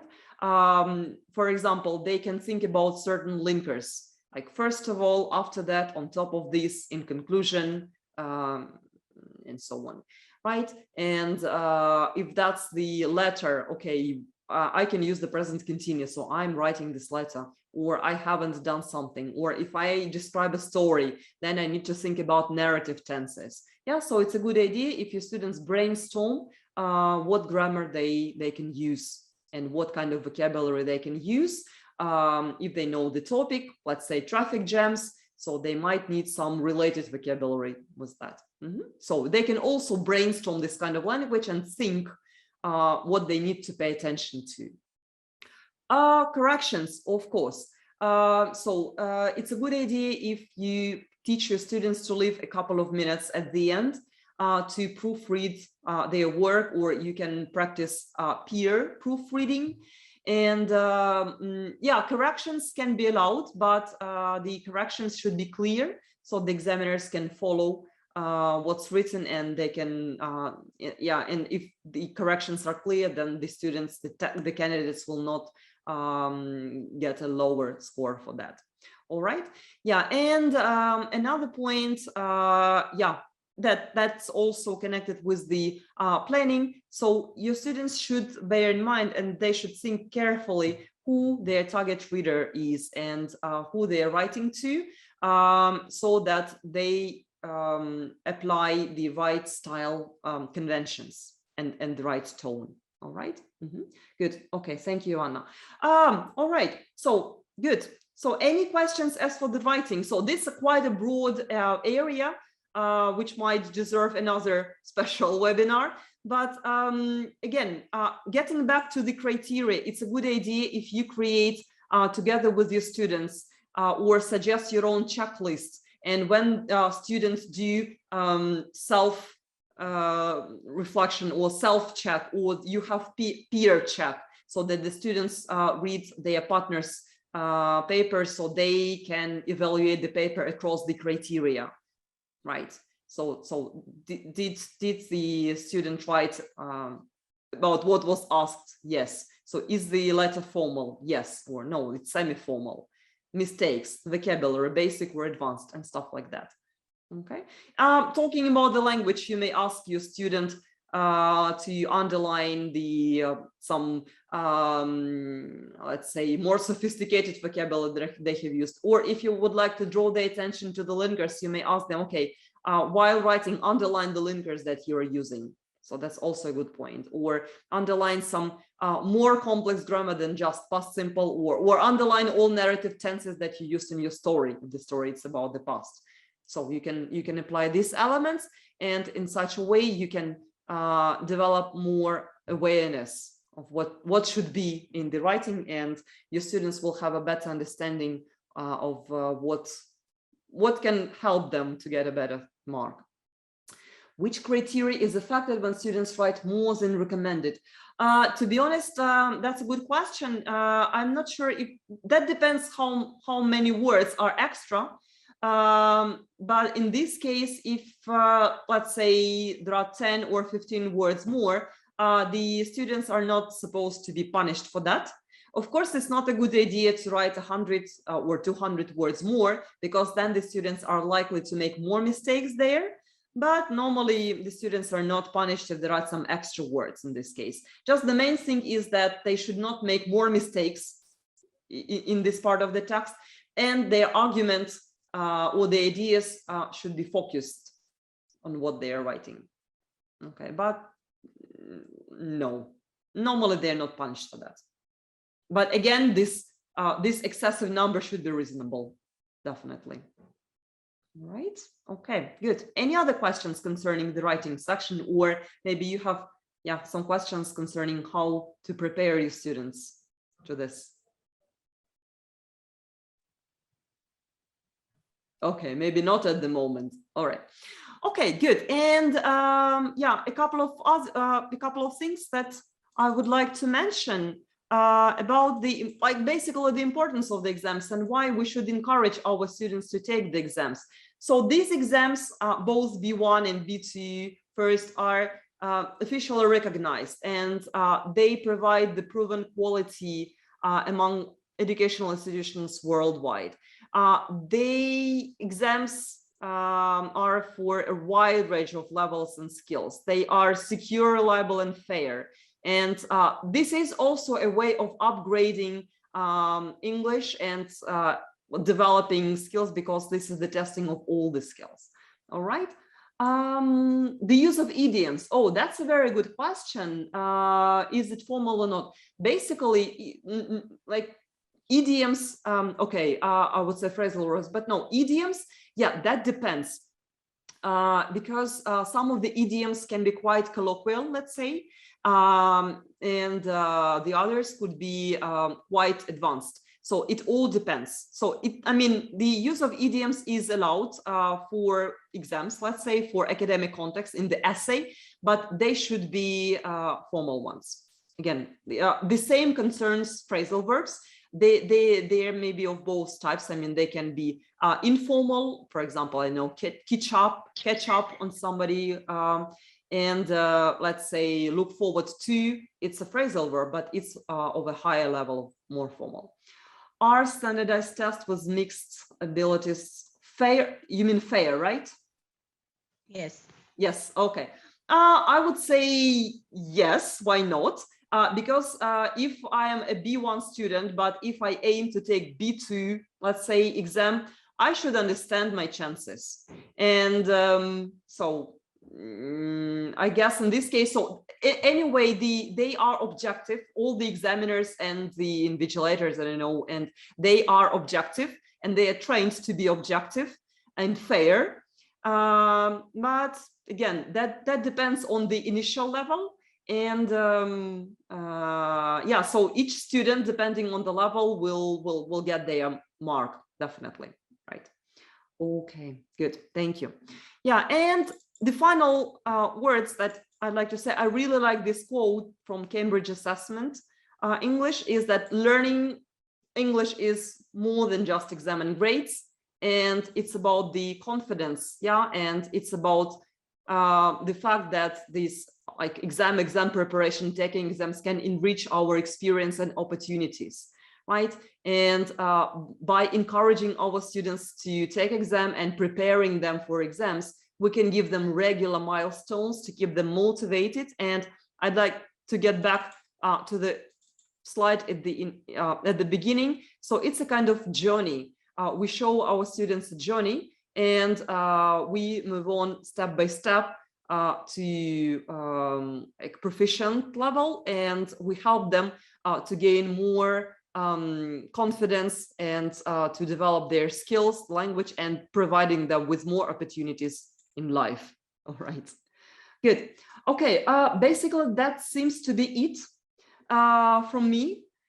If you have any other questions connected with differentiated instruction. Oh, thank you. That's a very good point. We will think about that differentiated instruction, because that's really essential, because there are always students of different abilities levels, because we're all different as human beings. So thank you. That's a very good point. We will think about this kind of seminar or webinar or session or whatever. Right. Perfect. Thank you. Any other questions that you would like to ask? Seems to be no. All right. Thank you so much. Thank you for your dedication, your participation. Right. Thank you very much, Liana, for your wonderful session full of tips and strategies for teachers. Now, I'm sure they will not be afraid to prepare their students for exams and to take exams by themselves, because we also run exam preparation courses, and many teachers prepare to take CAE and CPA exams with us. So please, you are welcome to enroll. As I promised to you at the beginning of this event, I will tell you more about Grade University, and I'm ready to answer all your questions. To visit our website, grade.university, and you can scan QR code right now. And let me remind you of what Grade University is. So it's an online self-study platform. So does it mean that you study with a tutor or not? Okay, I can see people nodding their heads. Okay, so actually it can be accessed via telephone or a tablet or a computer, and all the tasks are built in such a way that you already can see the comments for correct and wrong answers. The feedback from the tutors is already there, so you don't communicate with the tutors like real persons, but it's already in the platform. What you can do on the platform, so you can choose the courses, the short courses, and you can choose credentials, which are a bundle of courses, like 4-in-1 or 3-in-1 or 5-in-1, depending on the area you are interested in. We also there was a question about the dates and the schedule of the courses. It's a self-study platform, so there are no dates, no deadlines, so you can enroll whenever you like, day and night, and you can have access to the platform 24/7, and you can proceed in the pace which is comfortable for you. If you would like to study 15 minutes a day, that's okay. If you would like to complete the course in 1 day, that's also fine. It depends on what type of learner you are. Let me remind you also that it's so easy to use our platform because you just have to register, and you can immediately do the demo, which is in every course, and it's absolutely free, and you can immediately see what the platform is and how the tasks are built, and if you like it or not. And if you like it, of course, proceed to the next units of the course. Right now, we are giving a 50% discount for all the teachers who access the platform. So please don't forget to share this information with your colleagues, because this discount is valid only until the end of September. So we have less than 2 months to try this this opportunity and not lose this chance. And what's more important, all of our courses have a final test, and based on the result of the final test, you will be issued a certificate. And there are 2 kinds of certificates, and they are also approved by the programs of the Ministry of Education and Science of Ukraine. So you will have no problem if you show up in the school and show this certificate, and your school will have to consider it as compulsory hours of your training as well. Enjoy learning with Great University. Do you have any questions about the platform? I'm ready to answer them. Okay, yeah, we have, okay. Where we can find the recording of the seminar, it will be available for you in the email on Monday, and you can also find it at Great University Video Library. It will be there, sure. So visit Great University website. In a few days, you will be able to watch it there. Okay. Thank you everyone for coming today. Payment through Private24,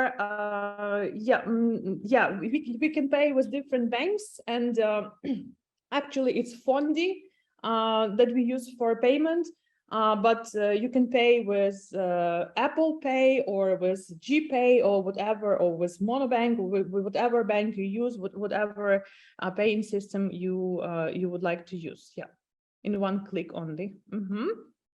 Okay. Yeah, the prices are in dollars because it's an international platforms. So make sure what kind of conversion your bank uses, like, because some banks in Ukraine, they use the double conversion, and there might be an issue. So it's not the issue with the platform, it's the issue with the bank. Might you organize a session about assessment and evaluation? Of course. Visit our website, great.ua, and you will find all information about upcoming events there. I hope next week there will be all information about webinars, workshops. And don't forget that in our video library at Great University, you can access all the videos from the previous webinars and workshops. Yeah, thank you for sharing. Yeah, thank you very much for attending today's event. Thank you very much for coming. Thank you, teachers. Thank you for inspiring us, actually. because we were inspired by you to create such a nice platform and a community of teachers who like developing. Thank you very much. Thank you. Thank you to the speakers too, yeah. Thank you, Lida, Lena, and Oksana. Thank you, everyone.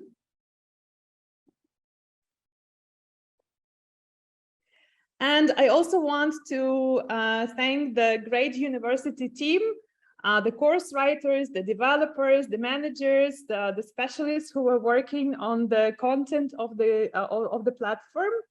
And please go register, try, and enjoy learning with great university. See you at our upcoming events, everyone. See you. Bye-bye. Thank you very much. Thank you. Thank you, everyone. Are there any similar discounts for CPE courses? Please contact our office if you are interested in exam preparation, or write at info@grade.ua. Oh, thank you very much for such inspiring words. Thank you, teachers. Thank you.